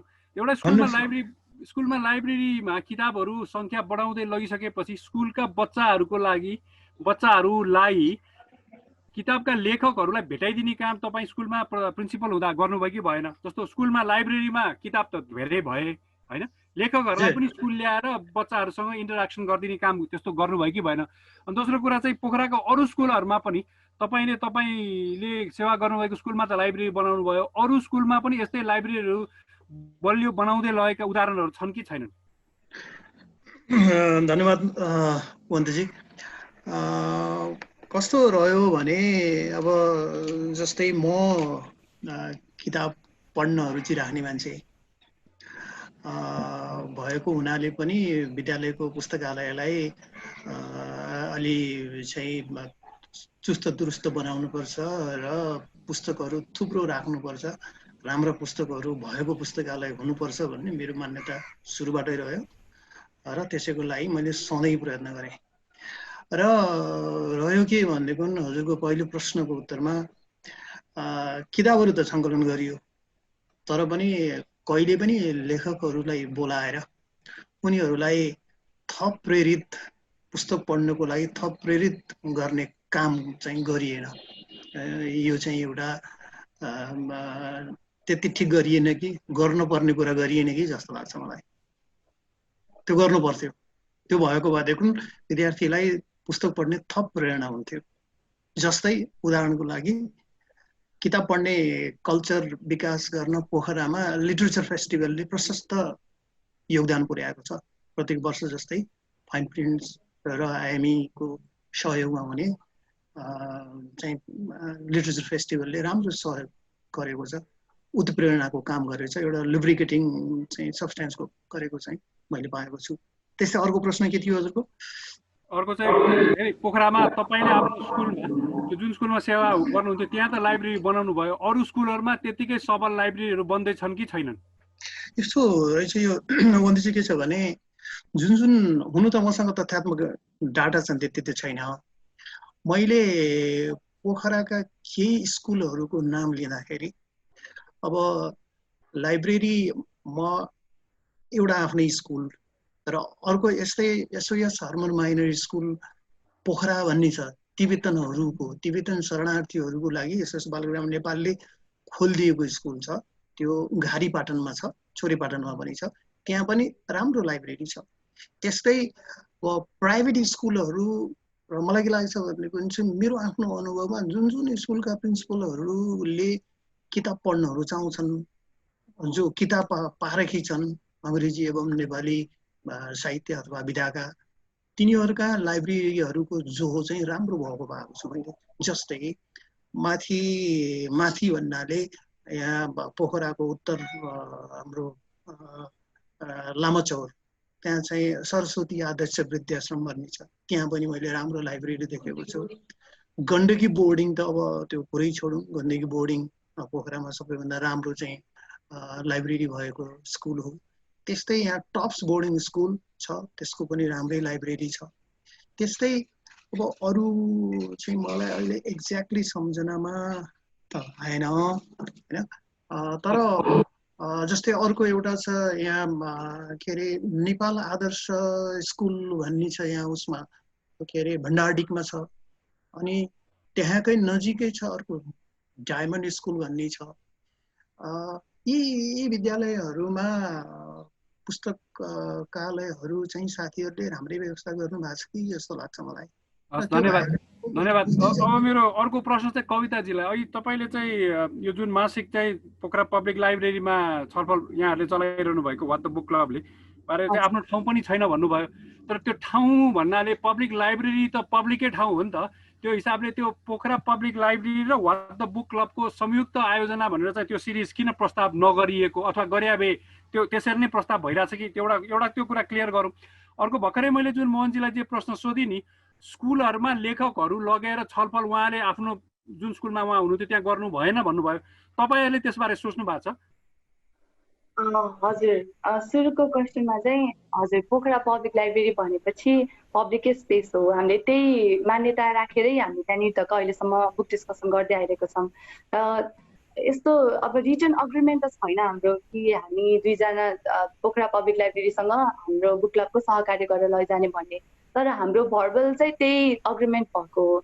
यो स्पेस पनि भयो, तर कुरा चाहिँ के थियो भने अब अफिस वर्किङ आवरमा गर्ने भए त खासै केही प्रब्लम हुन्थेन, बन्द हुने बेलामा गर्ने भएको भएर चाहिँ हामीलाई अलिकति गाह्रो भएको सुरुमा। अहिले त हामीले त्यसलाई पनि कुरा गरेर त्यहाँको स्टाफहरूसँग कुरा गरेर हामीले त्यसलाई लगिरहेको छौँ, त्यस्तो गाह्रो चाहिँ भएको छैन। अब आफ्नै ठाउँ नभएको भन्ने कुरा त हो, तर हामीलाई त्यसले साह्रै धेरै गाह्रो चाहिँ परेको छैन। अब अर्को कुरा चाहिँ के हो भने झन् लाइब्रेरीमै गर्ने भनेपछि चाहिँ झन् धेरै मान्छेहरूले थाहा पाउने र त्यहीँको बुकहरू पनि लैजान मिल्ने भएको हुँदाखेरि चाहिँ हामीलाई त्यो एउटा फाइदा चाहिँ भएको छ। अब अर्को कुरा क्वेसन चाहिँ के भन्नुभएको थियो? यसो भनौँ न, अहिले विजयजीले बोल्ने क्रममा पनि अहिले 9 देखि 12 क्लासमा पढिरहेका विद्यार्थीहरूलाई चाहिँ किताब पढ्ने बानी बसाल्न सकियो भने उनीहरू फ्युचरका रिडर्सहरू हुन्छन् भनेर भन्नुभयो। तपाईँहरूले चाहिँ त्यही एज ग्रुपलाई टार्गेट गरेर आफ्नो डिस्कसन प्रोग्राम चाहिँ ओकेजनली अरू बेलामा पोखरा पब्लिक लाइब्रेरीमा गरे पनि स्कुलहरूलाई टार्गेट गरेर, जस्तो पोखराको प्रचलित 3-4वटा ठुलो स्कुलहरूमा आफ्नो छलफललाई लाने किसिमको कहिले सोच्नु भएको छ अथवा त्यस्तो गर्नु भएको छ? हजुर, हामीले सोच्न चाहिँ सोचेको हो। हाम्रो आउटरिच प्रोग्रामको रूपमा हामीले स्कुलहरूमा गएर बच्चाहरूलाई यो बारेमा केही कुरा भनौँ बुझौँ भनेर चाहिँ सोचेको हो, तर हामीले त्यसरी राइटरहरू आउँदाखेरिको त्यो प्रोग्राम बाहेक अरू प्रोग्राम त हामीले गरेका छैनौँ इन्डिपेन्डेन्टली। तर राइटरहरू आउँदाखेरि चाहिँ हामीले सुबिन भट्टराईसँग WRC गएर हुन्छ कि अरू स्कुलहरूमा पनि हामी गएको थियौँ होइन। त्यो बेलामा चाहिँ हामीले उनीहरूलाई अलिकति हाम्रो कुरा मात्र भन्दा उनीहरूले सुनेको देखेको राइटर नै आएर उनीहरूसँग बोल्यो भने चाहिँ अझै बढी इफेक्टिभ हुने जस्तो लागेर हामीले त्यो गरेको हौँ। तर सधैँ यो हामीले गएर गर्दाखेरि चाहिँ एउटा त अब स्कुलसँग पनि पर्मिसन लिन पर्यो अनि हाम्रो पनि टाइम मिल्न पर्यो। हामी पनि आफ्नै कुराहरूमा व्यस्त हुने भइरहेको हुन्छौँ धेरै जस्तो र अरू कुराहरू पनि गरिरहेको हुन्छौँ। त्यही भएर त्यो ठ्याक्क टाइम नमिलेर हो कि के भएर हो त्यस्तो चाहिँ भएको छैन अहिलेसम्म। अब मासिक स्कुलसँग पर्मिसन लिने होइन कि यो त स्कुलसँग मिलेरै गर्ने कुरा भयो। स्कुलको पनि इन्ट्रेस्ट हुनु पर्यो नि, they have to have an interest on promoting books with their students भनेपछि त यसमा विन विन होला नि त, होइन र? विन विन नै हुनुपर्ने हो।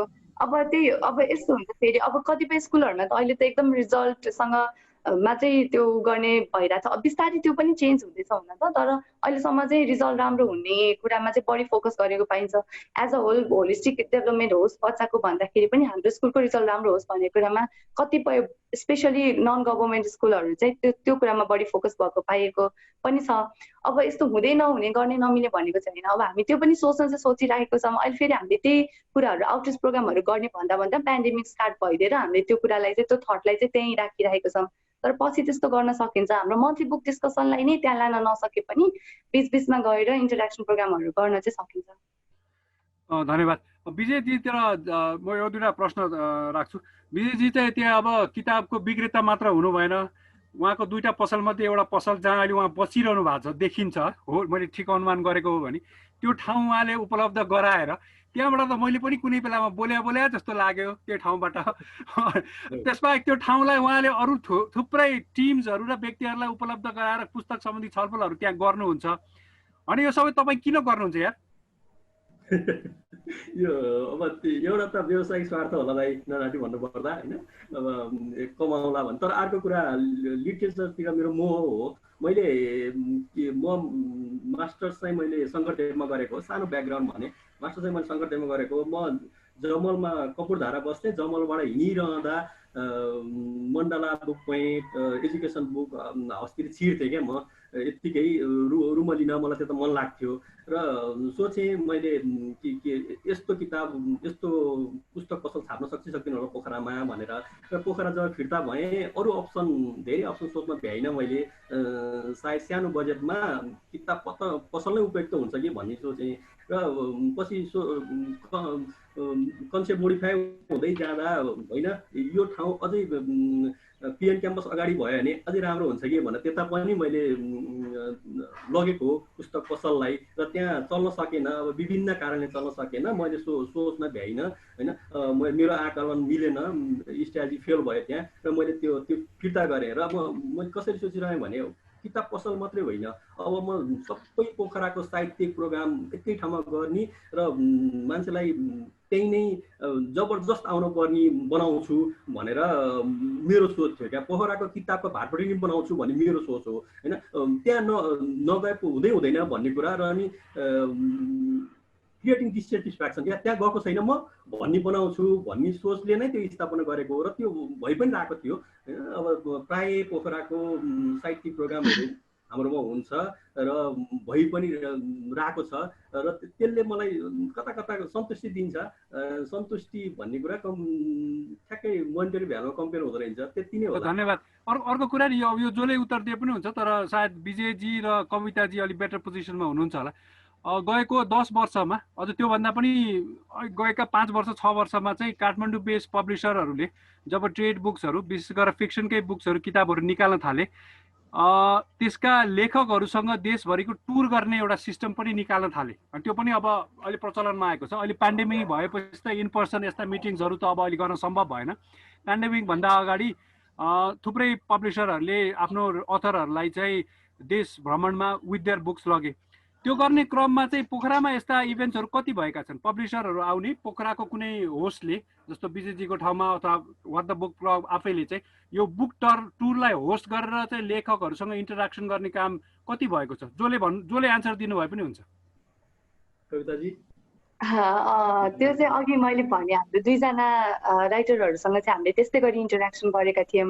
एउटा साइड हिरोको बुक प्रसार त्यो बुक टुरमा हिँड्नु हुँदाखेरि ब्रजेश खनालसँग र आमाले सक्नुहुन्छ को प्रचार प्रसारमा हिँड्नु हुँदाखेरि अन्विका गिरीसँग चाहिँ हामीले त्यस्तै खालको बुक इन्ट्रोडक्सन प्रोग्राम गरेको थियौँ, जसमध्ये एउटा चाहिँ पहिलो साइड हिरो चाहिँ हामीले रिडर्स अमेरिकन कर्नरमा गरेको थियौँ भने पछिको अन्विका गिरीसँगको प्रोग्राम चाहिँ रिडर्स कर्नरमै गरेको थियौँ। र यो बाहेक पनि हामीले अहिले एउटा संस्मरण आउँदै थियो किताब, र त्योसँग चाहिँ हामीले एउटा क्विज जस्तो बनाएर आफ्नो पनि यात्रा संस्मरण लेखेर त्यो मध्येको जसको राम्रो छ उसलाई चाहिँ बुक टुरमा सँगै पठाउने भद्द बुक क्लबले त्यो वाला प्रोग्राम चाहिँ हामीले अर्गनाइज गर्ने भनेर सोचिरहेको थियौँ। तर त्यो बुक टुरै पेन्डेमिकले गर्दा क्यान्सल भएको भएर त्यस्तो चाहिँ भन्न सकेको छैन। तर हामीले सकेसम्म पोखराको लागि जुन राइटरहरू आउनुहुन्छ हाम्रो टाइम मिलेसम्म र उहाँहरूको टाइम मिलेसम्म चाहिँ हामीले एउटा इन्ट्रोडक्सन प्रोग्राम राखौँ र उहाँको पुस्तकमाथि हामीले अलिक पहिले पढेर त्यसमाथि चाहिँ केही अन्तर्क्रिया गर्न सकौँ भन्ने चाहिँ हामीले जहिले पनि सोच भइराखेको हुन्छ हाम्रो चाहिँ। त्यही प्रश्न मोहनजी र विजयजीलाई केही थप छ उहाँहरूको? केही थपेँ, जस्तै अब ब्रजेश खनालको कुरा गर्नुभयो। ब्रजेश खनालको किताब साइड हिरो हाम्रोमै विमोचन भएको हो। दाइ यहीँ हुनुहुन्थ्यो र अनि उहाँले किन काठमाडौँ जानु पर्यो, मलाई के पोखरा साहित्यिक सहर होइन र सर्वभक्त दाइलाई डाक्छु, तीर्थ दाइलाई डाक्छु र म यहीँ विमोचन गरेर विमोचन गर्छु भन्नुभएको सबभन्दा राम्रो, मलाई सबभन्दा मजा लागेको क्षण त्यो थियो क्या, किनकि किताब पोखरामा पनि विमोचन हुन्छ भन्ने। अर्को अब यहीँबाट लेखिएको किताबहरू जस्तै सरस्वती प्रतीक्षाको किताब, तीर्थ दाइको किताबहरू, सर्वभक्त दाइको किताबहरू त अभियसली यहीँ नै विमोचन भए होइन। त्यसको अलावा जस्तै फास्टुङ फाइन प्रिन्टले अघिल्लो दिन काठमाडौँमा लन्च गरे, भोलिपल्ट तुरुन्तै पोखरामा ल्याएर फेरि डिस्कसन गरेको थियो। ती त धेरै उदाहरण छन्। काठमाडौँमा एक दिन जस्तै अब रेन्डमले प्रत्येक शनिबार प्रत्येक महिनाको अन्तिम शनिबार प्रोग्राम गरिरहँदा हामीले त्यसरी नै गरिरहेका हुन्छौँ होइन। अब किताबमाथि नै डिस्कस गरिरहेका हुन्छौँ। कति किताबहरू बाहिर हाम्रो भेनुमा नअटेर बाहिर, कति किताबहरू हाम्रै रिडर्स कर्नरमा त्यसरी गरिरहेकै हुन्छौँ। त्यो त राम्रो छ हाम्रोमा अहिलेसम्म। मोहनजीको केही थप्नु छ? हजुर, अघि एउटा प्रश्न आएको थियो त्यहाँ स्क्रोलमा, पोखराको चाहिँ यो पोखरा पब्लिक लाइब्रेरी र त्यसको बारेमा चाहिँ के छ समस्या भनेर सोध्नु भएको थियो। मैले अहिले चाहिँ उसमा देखाएको थिएँ, त्यो च्याटमा आछ। हुन्छ त्यसको एन्सर दिउँ न। हजुर, यो मैले सुरुमा नै भने कि मेरो चाहिँ प्रस्तुतिकरणको सुरुमा नै मैले भनेको थिएँ कि पोखरामा गर्व गर्ने लाइब्रेरीको अभाव छ र हामीले यो लाइब्रेरी गर्विलो भए हुन्थ्यो, रिसोर्सफुल भए हुन्थ्यो र पोखराले चाहिँ ल है हामी कहाँ चाहिँ राम्रो लाइब्रेरी छ भनेर गर्व गर्ने पुस्तकालय पब्लिक लाइब्रेरी एवं अमेरिकन कर्नर जो महेन्द्रपुलमा स्थित छ त्यो भइदियो हुन्थ्यो भन्ने हाम्रो अपेक्षा हो। र त्यसैको सेरोफेरोमा कुरा गर्दाखेरि के छ भन्ने पनि, हुन त त्यो लाइब्रेरीको आफ्नै भवन होइन, लाइब्रेरीको लागि भनेर त्यो बनाइएको भवन पनि होइन, त नगरपालिकाले ल केही वर्षको लागि बस भनेर दिएको भवन भएको हुनाले त्यो लाइब्रेरीको लागि स्पेस साँघुरो छ। एउटा कुरा वन्तेजी प्रदीपजी। र अर्को कुरा के छ भनेदेखि साँघुरो भए पनि स्पेस चाहिँ लाइब्रेरी फ्रेन्डली छैन क्या, लाइब्रेरी फ्रेन्डली चाहिँ छैन। र अर्को के छ भने वाचनालय चाहिँ अलिकति स्पेसियस हुनुपर्ने, त्यो पनि अलिक साँघुरो छ। हुन त अब यो कमी कमजोरीहरू चाहिँ भन्दा स्ट्रेन्थहरू थुप्रै छन् त्यसका, होइन। तर यी सुधार्नुपर्ने पक्षहरू हुन्, कमी भन्नुभन्दा पनि सुधार्नुपर्ने पक्षहरू चाहिँ विशेष गरेर लाइब्रेरीसँग एसोसिएटेड भएका मान्छेहरूलाई यो कुराहरूले चाहिँ ध्यान चाहिँ उहाँहरूले ध्यान दिनुपर्ने हुन्छ जस्तो लाग्छ मलाई। र त्यस्तै यही प्रसङ्ग यो अब अहिले जुन ठाउँमा त्यो लाइब्रेरी छ त्यो त अब त्यो लाइब्रेरीको लागि बनाएको ठाउँ भन्दा पनि एउटा कोरिडोर जस्तो छ, एउटा चाहिँ कोठा छ होइन। त्यो कोठामा चाहिँ म अनुमान गर्छु कविताजीहरूले आफ्नो मासिक छलफल त्यो ठुलो कोठामा गर्नुहुन्छ र त्यो अर्को त भर्चुअली 3 जना मान्छेसँग हिँड्न नमिल्ने एउटा कोरिडोर जस्तो मात्र छ। अब यसलाई यसरी सोचौँ न, 72 साल यता चाहिँ देशमा चाहिँ 3 तहको सरकार आयो, स्थानीय र प्रान्तीय सरकारहरूले लाइब्रेरीमा इन्भेस्ट गर्नुपर्ने होला। पोखरा त धनी ठाउँ हो होइन। पोखराको रियल इस्टेटको पैसा चाहिँ अमेरिकाको मध्यम स्तरका सहरहरूको रियल प्राइससँग दाँच्न मिल्ने खालकै प्राइस छ। भनेपछि यत्रो धनी सहरमा गजबको लाइब्रेरी चाहिँ किन नहोला? अब तपाईँ सबभन्दा सिनियर मान्छे हाम्रो छलफल भएको हुनाले यो प्रश्नको उत्तर तपाईँले नै दिनु पर्यो। होइन, सिनियर भन्नाले म चाहिँ किताब पढ्न मन पराउने मान्छे हो होइन। अब उमेरले पनि सिनियर भए पनि ल ठिकै छ होइन। तर के छ त भनेदेखि अघि नै तपाईँले भन्नुभयो पैसाले धनी मात्रै भएर हुँदैन चाहिँ प्रदीपजी। सबभन्दा मुख्य कुरो के छ भनेदेखि चाहिँ मनको धनी हुनु पर्यो। के कुरामा लगानी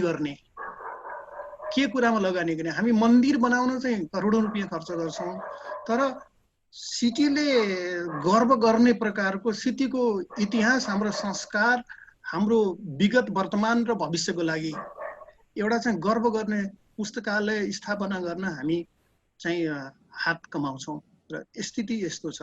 अब त्यहाँ के छ त भनेदेखि मैले देखेको क्या, अब त्यहाँ पुस्तकको सङ्ख्या पनि एकदमै कम छ, विविधता कम छ, ज्यादै पुराना पुस्तकहरू छन् होइन, रेफरेन्स बुक्सहरूको अभाव छ। अनि अर्को कुरा चाहिँ के छ भनेदेखि नयाँ पुस्तकहरू चाहिँ किन्ने पैसाको चाहिँ अभाव देखिन्छ भने अब स्थानीय सरकार पोखरा भनेको त असाध्यै धनी, काठमाडौँ पछिको चाहिँ अब विकसित ठाउँ हो, टुरिस्टको चाहिँ एट्र्याक्सनको प्लेस हो, पर्यटकीय ठाउँ हो भनेर जुन भनिन्छ नि, काठमाडौँभन्दा पोखरा पठन संस्कृतिमा धेरै पछाडि छ। र यहाँका जसको डिस्पोजलमा पैसा छ नि, गभर्मेन्ट एजेन्सीको कुरा गरिरहेको छु मैले होइन, लोकल प्रान्तीयहरूको कुरा गरिरहेको छु, जसको डिस्पोजलमा मनज्ञ मात्रामा पैसा छ, उहाँहरू यो क्षेत्रमा पैसा खर्च गर्न डराउनुहुन्छ। यो क्षेत्रमा उहाँहरू डराउनुहुन्छ र गर्नु, यदि उहाँहरूले चाहनु हो भनेदेखि सुपर लाइब्रेरी भन्छ यहाँ। त्यो त मलाई पनि त्यस्तै लाग्छ। मैले तपाईँलाई सोद्धाखेरि कविताजी अलिअलि हाँस्दै हुनुहुन्थ्यो, एकचोटि किन हाँस्नु भयो होला? एकचोटि त्यसको मैले मन्जीलाई सोधेको प्रश्नको उत्तर उताबाट पनि आओस्। ए हजुर, यो लाइब्रेरीको कुरामा चाहिँ मैले एक्सिडेन्टली डिस्कभर गरेको लाइब्रेरी हो American corner Pokhara public library. त्योभन्दा पहिला चाहिँ म मणिपालमा पढेको भएर हाम्रो त्यहाँ बुक लभर्स क्लब भनेर मेडिकल बुकको साइडमा एउटा 2टा ऱ्याकमा चाहिँ लाइब्रेरी बुकहरू राखिदिएको हुन्थ्यो। त्यो चाहिँ एकदम रेयरली नै चेकआउट हुने गर्थ्यो। अनि त्यस्तै क्रममा एक्कासी मैले डिस्कभर गरेको हो। म चाहिँ एकदमै खुसी भएको थिएँ त्यो लाइब्रेरी देखेर, किनभने मैले 4-5 वर्ष बिताइसक्दा पनि पोखरामा एउटा पनि लाइब्रेरी देखेको थिइनँ। मैले इभन गुगल म्यापमा हेर्दाखेरि पनि मैले लाइब्रेरी डिस्कभर गर्न सकेको थिइनँ। तर एक्सिडेन्टली डिस्कभर गरेको भएर चाहिँ मलाई त्यही कुराहरू याद आइरहेको थियो। र जस्तो छ जे छ एउटा भए पनि छ रहेछ पोखरामा भनेर चाहिँ म त्यतिखेर एकदम खुसी भएको थिएँ त्यही कुराले गर्दा। तर अब भनौँ न, पोखरा अहिले सहर गएको 20-25 वर्षमा यस्तो ठुलो हिसाबले विस्तार भएको छ, सहरमा सम्पत्ति पनि छ भनेपछि पोखरालाई सुहाउँदो लाइब्रेरी बनाउनु पर्छ भन्ने बहसहरू त्यहाँ अहिले चलिरहेछन् कि छैनन्? चलिरह भए तपाईँहरू त्यसमा सामेल हुनुहुन्छ कि हुनुहुन्न? तपाईँ भन्नाले वाट द बुक क्लब पनि त्यसमा सामेल छ कि छैन? लाइब्रेरी बनाउनु पर्छ भन्ने कुरा त अब सबैको इच्छा हो। जो पनि पढ्ने मान्छेहरू र पढ्न रुचाउने मान्छेहरू हुन्छ त्यसलाई एकदम राम्रो लाइब्रेरी होस्। हामीले अब देश विदेशको कस्तो राम्रो लाइब्रेरीहरू देखिरहेको हुन्छौँ, त्यो देख्दाखेरि हामीलाई ओहो नेपालमा पनि या फिर पोखरामा पनि यस्तै भइदिए भन्ने त हुन्छ जहिले नि। तर हामी यसरी कुनै डिस्कसन्समा फर्मली त्यसरी संलग्न भएको या फेरि हामीलाई त्यस्तो थाहा भएको चाहिँ छैन अहिलेसम्म। अब अलिकति अर्को पक्षको अहिले कविताजीले बोल्ने क्रममा चाहिँ उहाँहरूले वाट द बुक क्लबमा गर्नुभएको धेरै छलफल चाहिँ फिक्सन केन्द्रित छलफलहरू हो भन्नुभएको थियो। अब विजयजीको पसलमा गएको 2-3 वर्षमा कतिचोटि म पनि पुगेको छु, त्यहाँ पनि धेरै जस्तो फिक्सनै छ। अनि म त अब फिक्सन लेख्ने मान्छे परिनँ, अब अर्को खालको किताब लेख्ने र पढ्ने खालको मान्छे परेँ। अनि यो मान्छेले नेपालमा फिक्सन मात्र पढ्नुपर्ने हो र भने होइन विजयजी? त्यो त मैले अघि नै अवगत गराएँ है। अब त्यही त नि, हामीसँग जे बजारमा छ त्यो पढिदिनु पर्ने अवस्था क्या। अब खोजिएको किताब नपाउनु पर्ने अवस्था भनेर मैले अघि नै भने होइन। अनुसन्धानमूलक किताबहरू, अब भूगोलको किताबहरू, यो किताबहरू एकदमै रियर छ हामीसँग होइन। बजारमा जे आइदियो त्यो पढिदिनु पर्ने होइन। अर्को रोजाइ नै नहुने पाठकको जस्तो भएको छ। यसमा चाहिँ ध्यान पुर्याउनु पर्ने हो पब्लिकेसन हाउसले पनि। र थोरै मात्रामा बिक्री हुन्छ भनेर आलटाल गरिन्छ होइन, जम्मा 1000-1500 कपी भन्ने होला होइन। तर पनि यो यी किताबहरू सङ्ग्रहणीय किताब हुन्, रहिरहनु किताब हुन्, यसले हामीलाई ओर्निङ गर्छ होला जस्तो मलाई फिल हुन्छ। त्यो हुनुपर्ने हो।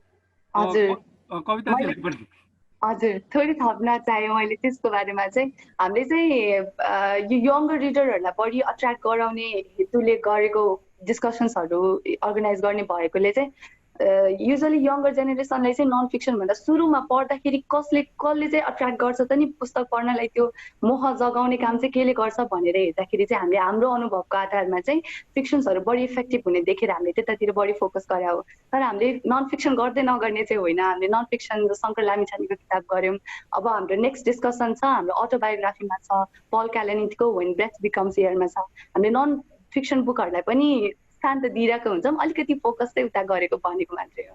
हस्, धन्यवाद। सञ्जिलाजी, च्याटमा अरू कुनै प्रश्नहरू आएका छन्? मैले हेरेकोमा त देखिन्न। एकजनाले कृष्ण महर्जनजीले कविताजीलाई सोध्नु भएको छ, can you elaborate the format of book review भनेर सोध्नु भएको छ। एउटा मात्रै क्वेसन छ सर।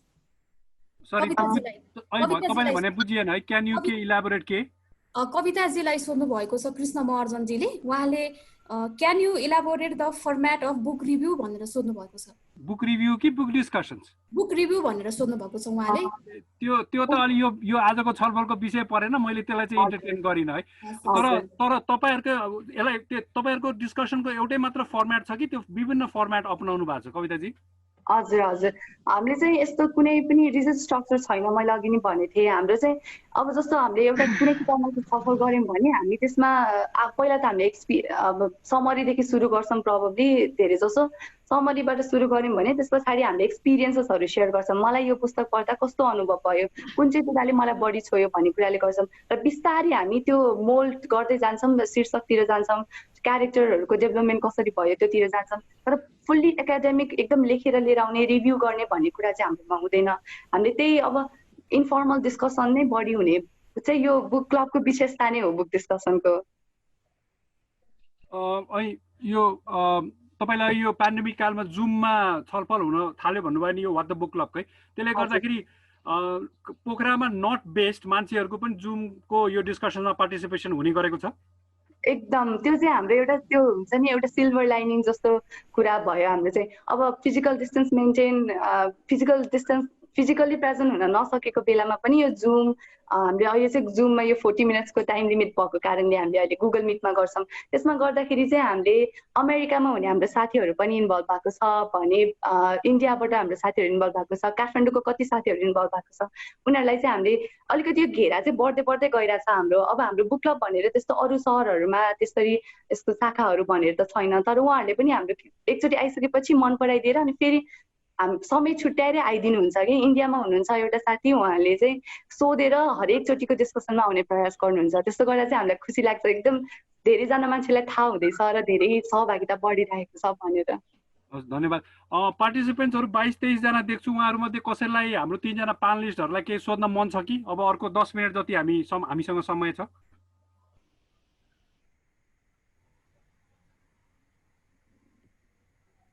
एकजना रमाकान्त शर्माजीले प्रतिष्ठालाई नै प्रश्न सोध्नु भएको छ। त्यो आजको विषय परेन, त्यसको जवाब छुट्टै दिनु पर्ला। यो मैले सम्पादन गरेको किताब या त्यो अलि यसो भनौँ न, उहाँ पोखरामा छ भने विजयजीको पसलमा पाइन्छ मात्र भनिदिउँ न, हुन्न? अरू केही प्रश्नहरू छन् कि? अहिलेसम्म जुममा चाहिँ यो च्याट बक्समा चाहिँ प्रश्नहरू आएको छैन। नेत्र आचार्यजी हात उठाउनु भएको हो, भन्नु न, उहाँलाई सोध्नु भनेर भन्नु न। तपाईले अनम्युट गर्नु होला। धन्यवाद। एकदमै राम्रो डिस्कसन, धेरै कुराहरू थाहा भयो। खासमा पोखरा म आफै पनि लामो समय बसेको हुँदा पनि सबै कुराहरू एकदमै भित्रीसम्म साँच्चै केही हुन थाल्यो कि पोखरामा भन्ने फिल भइरहेछ मलाई। खासमा मैले अहिले धेरै कुरा सोध्ने गर्ने भन्ने कुरा पनि अब प्रत्यक्षले यति राम्रो डिस्कसन गर्नुभएपछि ती धेरै कुराहरू यसै क्लियर भयो। मैले सोध्नुपर्ने धेरै केही पनि छैन। एउटा कुरो के चाहिँ भन्न चाहेँ भने मैले एउटा बुक पब्लिस गरेको छु यतिखेर, यो चाहिँ रमण महर्षिको जीवनी र शिक्षाहरू भन्ने हो। यो चाहिँ कविता पाठकजीको बुक क्लबलाई 10 कपी म गिफ्ट गर्छु। यो के उपायले हुन्छ हाम्रो यो यहाँबाट रिसिभ गरिदिनु होला, त्यति भन्छु। हजुर हुन्छ, हामी पछि कुराहरू गरेर हाम्रो फेसबुक, ट्विटर र इन्स्टामा हाम्रो पेजेसहरू छ, त्यहाँ मेसेज गरेर हामी कनेक्ट हुन सक्छौँ र त्यसरी हामी बुकहरू लिन सक्छौँ। धन्यवाद हजुरलाई। अब हाम्रो समय सिद्धिन लाग्छ। मन्जीलाई एउटा प्रश्न सोधौँ। हजुर भनौँ न। म सुरुमा मैले यो आजको छलफलमा निम्ताउँदाखेरि मैले यहाँलाई भनेको थिएँ नि 25 वर्ष अगाडिसम्म दाँजौँ न ल। 25 वर्ष अगाडि पोखरा र अहिलेको एक्सेस हिसाबले हेर्दाखेरि अब तपाईँले भन्नुभएको कुराको आधारमा लाइब्रेरीको विषयमा त एक्सेसले त्यति धेरै फरक पारे जस्तो बुझिएन। एक्ज्याक्टली। तर पसलहरूले चाहिँ पारे जस्तो भयो। यो पसलहरूको क्रेडिट चाहिँ यो अहिले गएको केही वर्षमा त विजयजीले पाउनु पर्यो, त्योभन्दा अगाडि कोले पाउनु पर्ने हो। थपथाप गर्न पाइन्थ्यो कि? अब त्यसमा त के छ भने आफूले भिजिट गर्ने र आफूले मन पराएका किताबहरू पाइने पुस्तक पसलहरूकै कुरा गर्दाखेरि मैले चाहिँ विद्यालयको लागि किताबहरू किन्न जाँदाखेरि मैले भिजिट गर्ने र मेरो आफ्नै प्रयोजनको लागि अथवा लाइब्रेरीको लागि निजी सङ्कलनको लागि पनि किताबहरू किन्न जाँदाखेरि लेकसाइड को यो नेपाल मण्डला बुक्स भन्ने छ। नेपाल मण्डला बुक्स भन्ने छ। त्यसमा सायद लेकसाइडको सबैभन्दा ठुलो पुस्तक पसल र विविधतायुक्त पुस्तकहरू पाइने, जस्तै अघि हजुरले भन्नुभएको थियो नि कि नोभल अथवा चाहिँ फिक्सनहरू मात्रै पढिदिनु पर्ने हो भन्नुभएको छ नि, त्यो बाहेक पनि चाहिँ मेरो प्रस्तुतिमा पनि मैले खासै त्यसैमा मात्रै चाहिँ सेन्टर गरेँ जस्तो लाग्यो मलाई। तर त्यो बाहेक पनि अब अरू विधाका थुप्रै विधाका जीवनीदेखि लिएर अनि त्यसपछि चाहिँ पोलिटिक्स सम्बन्धी किताबहरूदेखि लिएर अनि अरू थुप्रै विधाका किताबहरू त्यो पुस्तक पसलमा पाइन्छन् र त्यो पुस्तक पसल चाहिँ पोखरामा चाहिँ विशेष गरेर लेकसाइडमा एउटा ठुलो पुस्तक पसल हो र त्यो नेपाल मण्डला बुक्स भन्ने छ। र त्यस्तै अर्को एउटा पुस्तक पसल छ त्यहाँ। पुस्तक पसल त सानो छ तर फेवा बुक्स भन्ने छ र धनबहादुरजी भन्ने हुनुहुन्छ र उहाँको पुस्तक पसल सानो भए पनि पुस्तकहरूको भेराइटी र उहाँ आफै चाहिँ एउटा एजुकेटेड मान्छे हो र उहाँले चाहिँ त्यस्तै प्रकारका राम्रा किताबहरूको चाहिँ कलेक्सन गर्ने चाहिँ एउटा पुस्तक पसल छ फेवा बुक्स। र उहाँको अनुसार चाहिँ अब जस्तै नेपाल अब काठमाडौँतिरबाट राम्रै साहित्यकारहरू चाहिँ जानुभयो भने पनि अब अङ्ग्रेजी भाषामै राम्रो चाहिँ दखल भएकाहरू चाहिँ जानुभयो भने पनि, मानव अधिकार कर्मीहरू पनि जानुभयो भने पनि, साहित्यकारहरू अभि सुवेदीहरू लगायतहरू उहाँको भनाइअनुसार है चाहिँ जानुभयो भने पनि त्यो पुस्तक पसलमा चाहिँ एकपटक छिर्नुहुन्छ। उहाँहरू आउनु भएको थियो भनेर मलाई उहाँले प्रसङ्ग कोट्याउनु भएको थियो। त्यसै अर्को एउटा छ हल्लनचोक नजिकको पर्फेक्ट बुक्स भन्ने छ। त्यो पनि धेरै पुस्तकहरू सङ्कलन भएको अथवा धेरै पुस्तकहरू धेरै विधाका पुस्तकहरू पाइने पुस्तक पसल हो। त्यस्तै अरू थुप्रै पुस्तक पसलहरू छन् त्यहाँ। तर त्यो के छ भनेदेखि अब कुन पुस्तक पसलमा के भन्ने कुरा चाहिँ जस्तै के छ भने कुन घन्टौँ बसेर चाहिँ किताबहरू चाहिँ हेर्नुपर्छ प्रत्युजी। पुराना पुराना किताबहरू यति राम्रा किताबहरू नपत्याइएको चाहिँ सानोभन्दा सानो पुस्तक पसलमा पनि पाइन्छ। र मैले मेन्सन गरेका चाहिँ यिनै पुस्तक पसलहरू मेरो रोजाइका पुस्तक पसलहरू हुन् र मैले अब मलाई चाहिँ चाहिने अथवा चाहिँ मेरो इन्ट्रेस्टको किताबहरू यिनै पुस्तक पसलहरूमा मैले यथेष्ट रूपमा चाहिँ मैले पाउने गरेको छु। धन्यवाद। हाम्रो पोखराका साथी सफल घिमिरेजी अहिले पोखराभन्दा अलिक टाढा बस्नुहुन्छ। उहाँले चाहिँ कविताजीलाई एउटा प्रश्न सोध्नु भएको रहेछ। किताब बजारमा जे आयो त्यसकै पछि दौडिने चलन कतिपय बुक क्लबमा छ। नयाँ मात्र पुस्तकको पछि नलाग्न सन्तुलन गर्नको लागि के गर्नुभएको छ यहाँहरूको बुक क्लबमा? यसले ज्ञानको दायरा सङ्कुचित हुन्छ जस्तो लाग्छ तपाईँलाई भनेर सोध्नु भएको छ। ल यसको उत्तर दिउँ न। हजुर, एकदमै यो चाहिँ हामीले बुक डिस्कसन हरेक किताब डिसाइड गर्नुभन्दा अगाडि हामी छलफल गर्ने गर्छौँ। अब चाहिँ कुन बुक डिस्कसन गर्ने भनेर छलफल गर्दाखेरि चाहिँ हामी सकेसम्म भेराइटी इन्क्लुड गर्ने प्रयास गर्छौँ। एकचोटि वारको बुक गऱ्यो भने अर्कोचोटि फ्यामिली रिलेसनसिपको बुक गर्ने हो कि अर्कोचोटि अटोबायोग्राफी गर्ने हो कि, त्यसरी चाहिँ हामीले सकेसम्म सन्तुलित गराउने कोसिस गर्छौँ।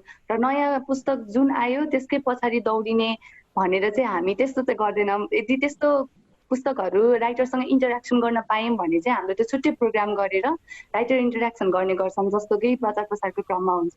नत्र भने चाहिँ हामीले हाम्रै भेराइटीमा पनि देख्न सक्नुहुन्छ, हाम्रो वेबसाइटहरूमा गएर हेर्नुभयो भने देख्न सक्नुहुन्छ। हामीले चाहिँ एकदमै पुरानो किताबदेखि लिएर भर्खरै पब्लिस भएको किताबहरू पनि, भर्खरै पब्लिस भन्नाले कसैले पढेर रिभ्यू राम्रो दियो भने हामी त्यो किताबलाई आफ्नो रोजाइमा पार्ने गर्छौँ। हामीले जर्ज अर्वेलको एनिमल फार्मदेखि लिएर पारिजातको सिरिजको फुलदेखि लिएर शङ्कर लामिछानेदेखि लिएर एकदमै पुरानो मान्छेहरूको पनि इन्क्लुड गरिरहेको हुन्छौँ र नयाँ मान्छेहरूको जस्तो हामीले फात्सुङ गऱ्यौँ, भर्खरै बजारमा आएको बेलामा गऱ्यौँ। त्यो चाहिँ हाम्रो साथीहरूले, एक दुईजना साथीहरूले पढिसक्नु भएपछि उहाँहरूलाई राम्रो लाग्यो र यो बुक चाहिँ डिस्कसन योग्य छ। अब हामीले त्यसरी त्यो फेरि सब योग्य अयोग्य भनेर भन्न खोजेको होइन, डिस्कसनमा यो बुक गर्दा हुन्छ भन्ने जस्तो लाग्यो भने चाहिँ हामी त्यस्तो बुकलाई सेलेक्ट गर्ने गर्छौँ र त्यसले पनि धेरै कुरा फरक पार्छ जस्तो चाहिँ हामीलाई लाग्छ।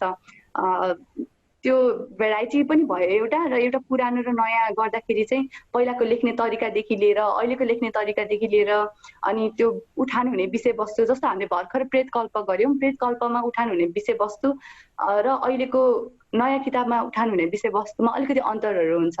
हामी त्यसलाई चाहिँ सकेसम्म त्यो सन्तुलित गर्ने कोसिस गरेर बुक सेलेक्ट गरिरहेको हुन्छौँ हरेक डिस्कसन गर्दाखेरि चाहिँ। धन्यवाद। अब म अन्तिम राउन्ड अफ एउटा यहाँहरूको ओपिनियन सुन्न चाहन्छु। अब विजयजी, तपाईँको मुख्य टोपी आजको प्रस्तुतिको लागि चाहिँ पुस्तक विक्रेताकै हो भनौँ। आज सन् 2020को अन्ततिर हुन लाग्दाखेरि चाहिँ हामी छलफल गर्दैछौँ।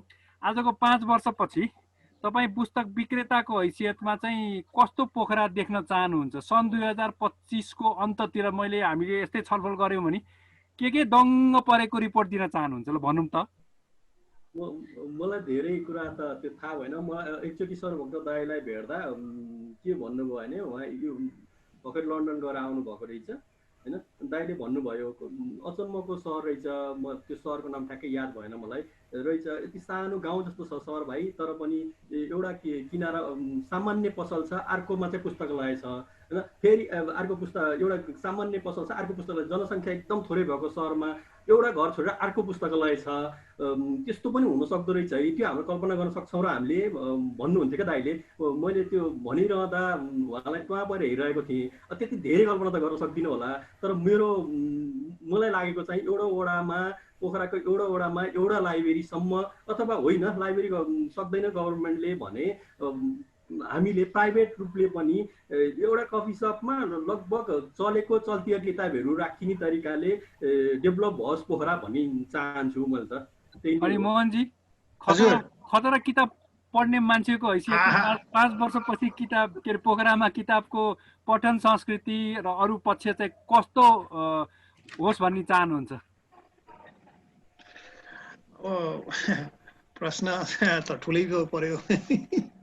अब के छ भनेदेखि पोखरामा मैले सुरुमा नै भने काठमाडौँको तुलनामा पोखरालाई दोस्रो राजधानी भनिन्छ, तर पठन संस्कृतिको हिसाब किताबमा मेरो आफ्नो अनुभव, म त किनभने काठमाडौँका प्राय जसो ठुल्ठुला पुस्तक पसलहरू मा चाहिँ भिजिट गरेको छु र काठमाडौँ जाने क्रममा पनि ती ठाउँहरूमा पहिलोपटक पुगेकै हुन्छु, अन्त कहीँ नभए पनि त्यहाँ पुगेकै हुन्छु। र मलाई के ईर्ष्या लाग्छ भनेदेखि काठमाडौँमा त्यत्रो पठन संस्कृतिलाई टेवा पुर्याउने, जताततै पठन संस्कृति होला, त्यहाँ अप्ठ्यारा पनि छन् होला, छ भने पोखरामा त्यस्तो किन हुन सकिरहेको छैन त भन्दा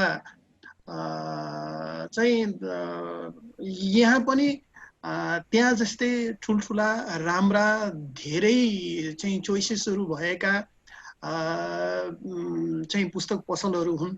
ती पुस्तक पसलहरू धेरै विषयका, विविध विषयका पुस्तकहरू पाइने, अङ्ग्रेजी नेपाली भाषाका दुवै पुस्तक पसलहरू पाइने पुस्तकहरू बजारतिर पनि अर्को लेखसाइड होस्। त्यस्तै के छ भनेदेखि नेपाली भाषा र साहित्यका पुस्तकहरू बेच्ने साझा प्रकाशन जस्तै चाहिँ अर्को प्रकारको प्रकाशनका पुस्तक पसलहरू हुन्। अनि त्यसपछि सम्बन्ध अझ मुख्य कुरो त के छ भनेदेखि मैले सुरुमै भने नि पोखरामा लाइब्रेरी प्रतिशी जस्तै म 1 वर्ष पढ्ने क्रममा मैले यहाँ यो प्रसङ्ग नउठाए पनि हुन्छ, प्रासङ्गिक पनि छ। जस्तै के छ भने त्यो इङ्ल्यान्डमा 1 वर्ष पढ्न जाँदाखेरि म पढेको युनिभर्सिटीमा लाइब्रेरी त्यो टिचिङ ब्लक भन्दा अथवा चाहिँ एकाडेमिक ब्लक भन्दा लाइब्रेरी ब्लक त धेरै छ त, ठुलो छ त। सयौं वर्ष पुराना किताबहरू जनरल आर्टिकल्सहरू खोज्नुहोस्, त्यहीँ बसेर तपाईँ भित्री कोठै चाहिँ लिएर बस्न पाए हुन्थ्यो भन्ने प्रकारको चाहिँ लाइब्रेरीको स्थापना गरेका छन् मान्छेहरूले। भने हामी कहाँ मैले अहिले भने नि पैसाको जोसँग पैसाको डिस्पोजल छ नि, जोसँग पैसा छ, साँचो छ, ढुकुटीको साँचो छ, मलाई लाग्छ पोखरामा यदि चाहने हो भन्ने कुरो त्यो हुन्छ। र पोखराका अर्को कुरा के छ भन्दा किताब पसलहरू धेरै हुनु पर्यो, लेकसाइड चाहिँ अन्त पनि हुनु पर्यो होइन।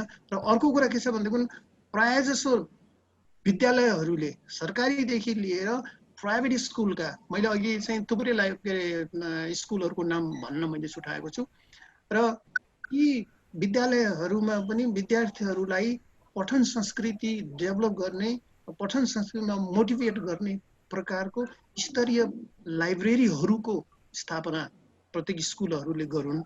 त्यो सरकारीले पनि प्राइभेटले पनि गरोस्। र अर्को कुरो के छ भनेदेखि प्रमुख कुरो यी पोखरामा भएका मैले अहिले जुन 2-4वटा प्रस्तुतिकरणको क्रममा चाहिँ 2-4वटा लाइब्रेरीहरूको मैले नाम दिएँ, ती लाइब्रेरीहरूलाई सुदृढीकरण गरियोस्। लाइब्रेरीलाई निरन्तर रूपमा चाहिँ सार्वजनिक लाइब्रेरीहरू भन्दा गर्वले हामीले सार्वजनिक लाइब्रेरीहरू हुन् भन्ने चाहिँ हामीले भन्न पाइयोस्। त्यस्तो प्रकारको अब कविताजीलाई तपाईँले सुरुमा बोल्ने क्रममा चाहिँ यो व्हाट द बुक क्लबको भविष्यबारे पनि अलि चिन्ता प्रकट गर्नुभएको थियो। यो क्लबले यति त वर्ष टिक्यो, अब कसरी टिक्ने होला भनेर। त्यस्तो चिन्ता साँच्चै ठुलै चिन्ता हो कि 5 वर्षपछि क्लबको आफ्नै भविष्यबारे के सोचिएको छ क्यारे? हजुर, त्यस्तो चिन्ता ठुलो चिन्ता त छैन, किनभने हामीले सकेसम्म यो हामीले फ्रुट पनि पाइरहेको छौँ कि हामीले जति सो गरेको छौँ सिडहरू, त्यही अनुसारको फ्रुट पनि पाइरहेको छौँ। त्यही अनुसारको धेरै रिडर्सहरू आइराख्नु भएको छ, त्यही अनुसारको धेरै मान्छेहरूले इन्ट्रेस्ट देखाइराख्नु भएको छ। अहिले झन् यो सोसियल मिडियाले सबैजनालाई थाहा दिइरहेको छ पोखरामा व्हाट द बुक क्लब छ भनेर। त्यो हुनाले यस्तो पछि पनि केही नहोला या रोकिएला भन्ने चाहिँ मलाई डर छैन। यो झाँगिँदै नै जानु पनि पर्छ। तर अब बिस्तारी के चाहिँ हुन्छ भने हाम्रो फ्युचर चाहिँ अब हामी नै नरहँला, हामी अन्त जाउँला या फेरि हामी आफ्नो करियर्समा बढी फोकस गर्न थालौँला। तर योभन्दा पछाडि आउने पुस्ताले चाहिँ हामीलाई यो व्हाट द बुक क्लब या फेरि अरू कुनै क्लबहरू, रिडरसँग पठन संस्कृतिलाई राम्रो गर्ने क्लबहरू, बुक क्लबहरू चाहिँ सञ्चालन होला भन्नेमा चाहिँ मलाई कुनै शङ्का छैन। र हाम्रो पनि त्यस्तो फ्युचरै नराम्रो भएको चाहिँ होइन। अब अलिकति गाह्रो अप्ठ्यारो त जता जे गर्दा पनि हुन्छ, त्यही अलिअलि भएको मात्रै हो, तर त्यस्तो चाहिँ छैन। हस्, आज तिनैजनाको गफ सुन्न पाइयो, गजब राम्रो गफ भयो। नेत्रजीले झन् अहिले त्यहाँ गजब राम्रो छलफल भयो, भनिसक्नुभयो। कविताजीलाई धन्यवाद, मोहनजीलाई धन्यवाद, विजयजीलाई धन्यवाद। हामी माटी चौतारीको मेरा सहकर्मीहरू सञ्जिलाजी र रुकजीले यसको टेक्निकल कामहरू गर्नुभएको छ, उहाँहरूलाई पनि धन्यवाद। सबैजनालाई धन्यवाद र अर्कोचोटि फेरि यस्तै छलफल गरेर भेटौँला। धन्यवाद। Okay, bye bye.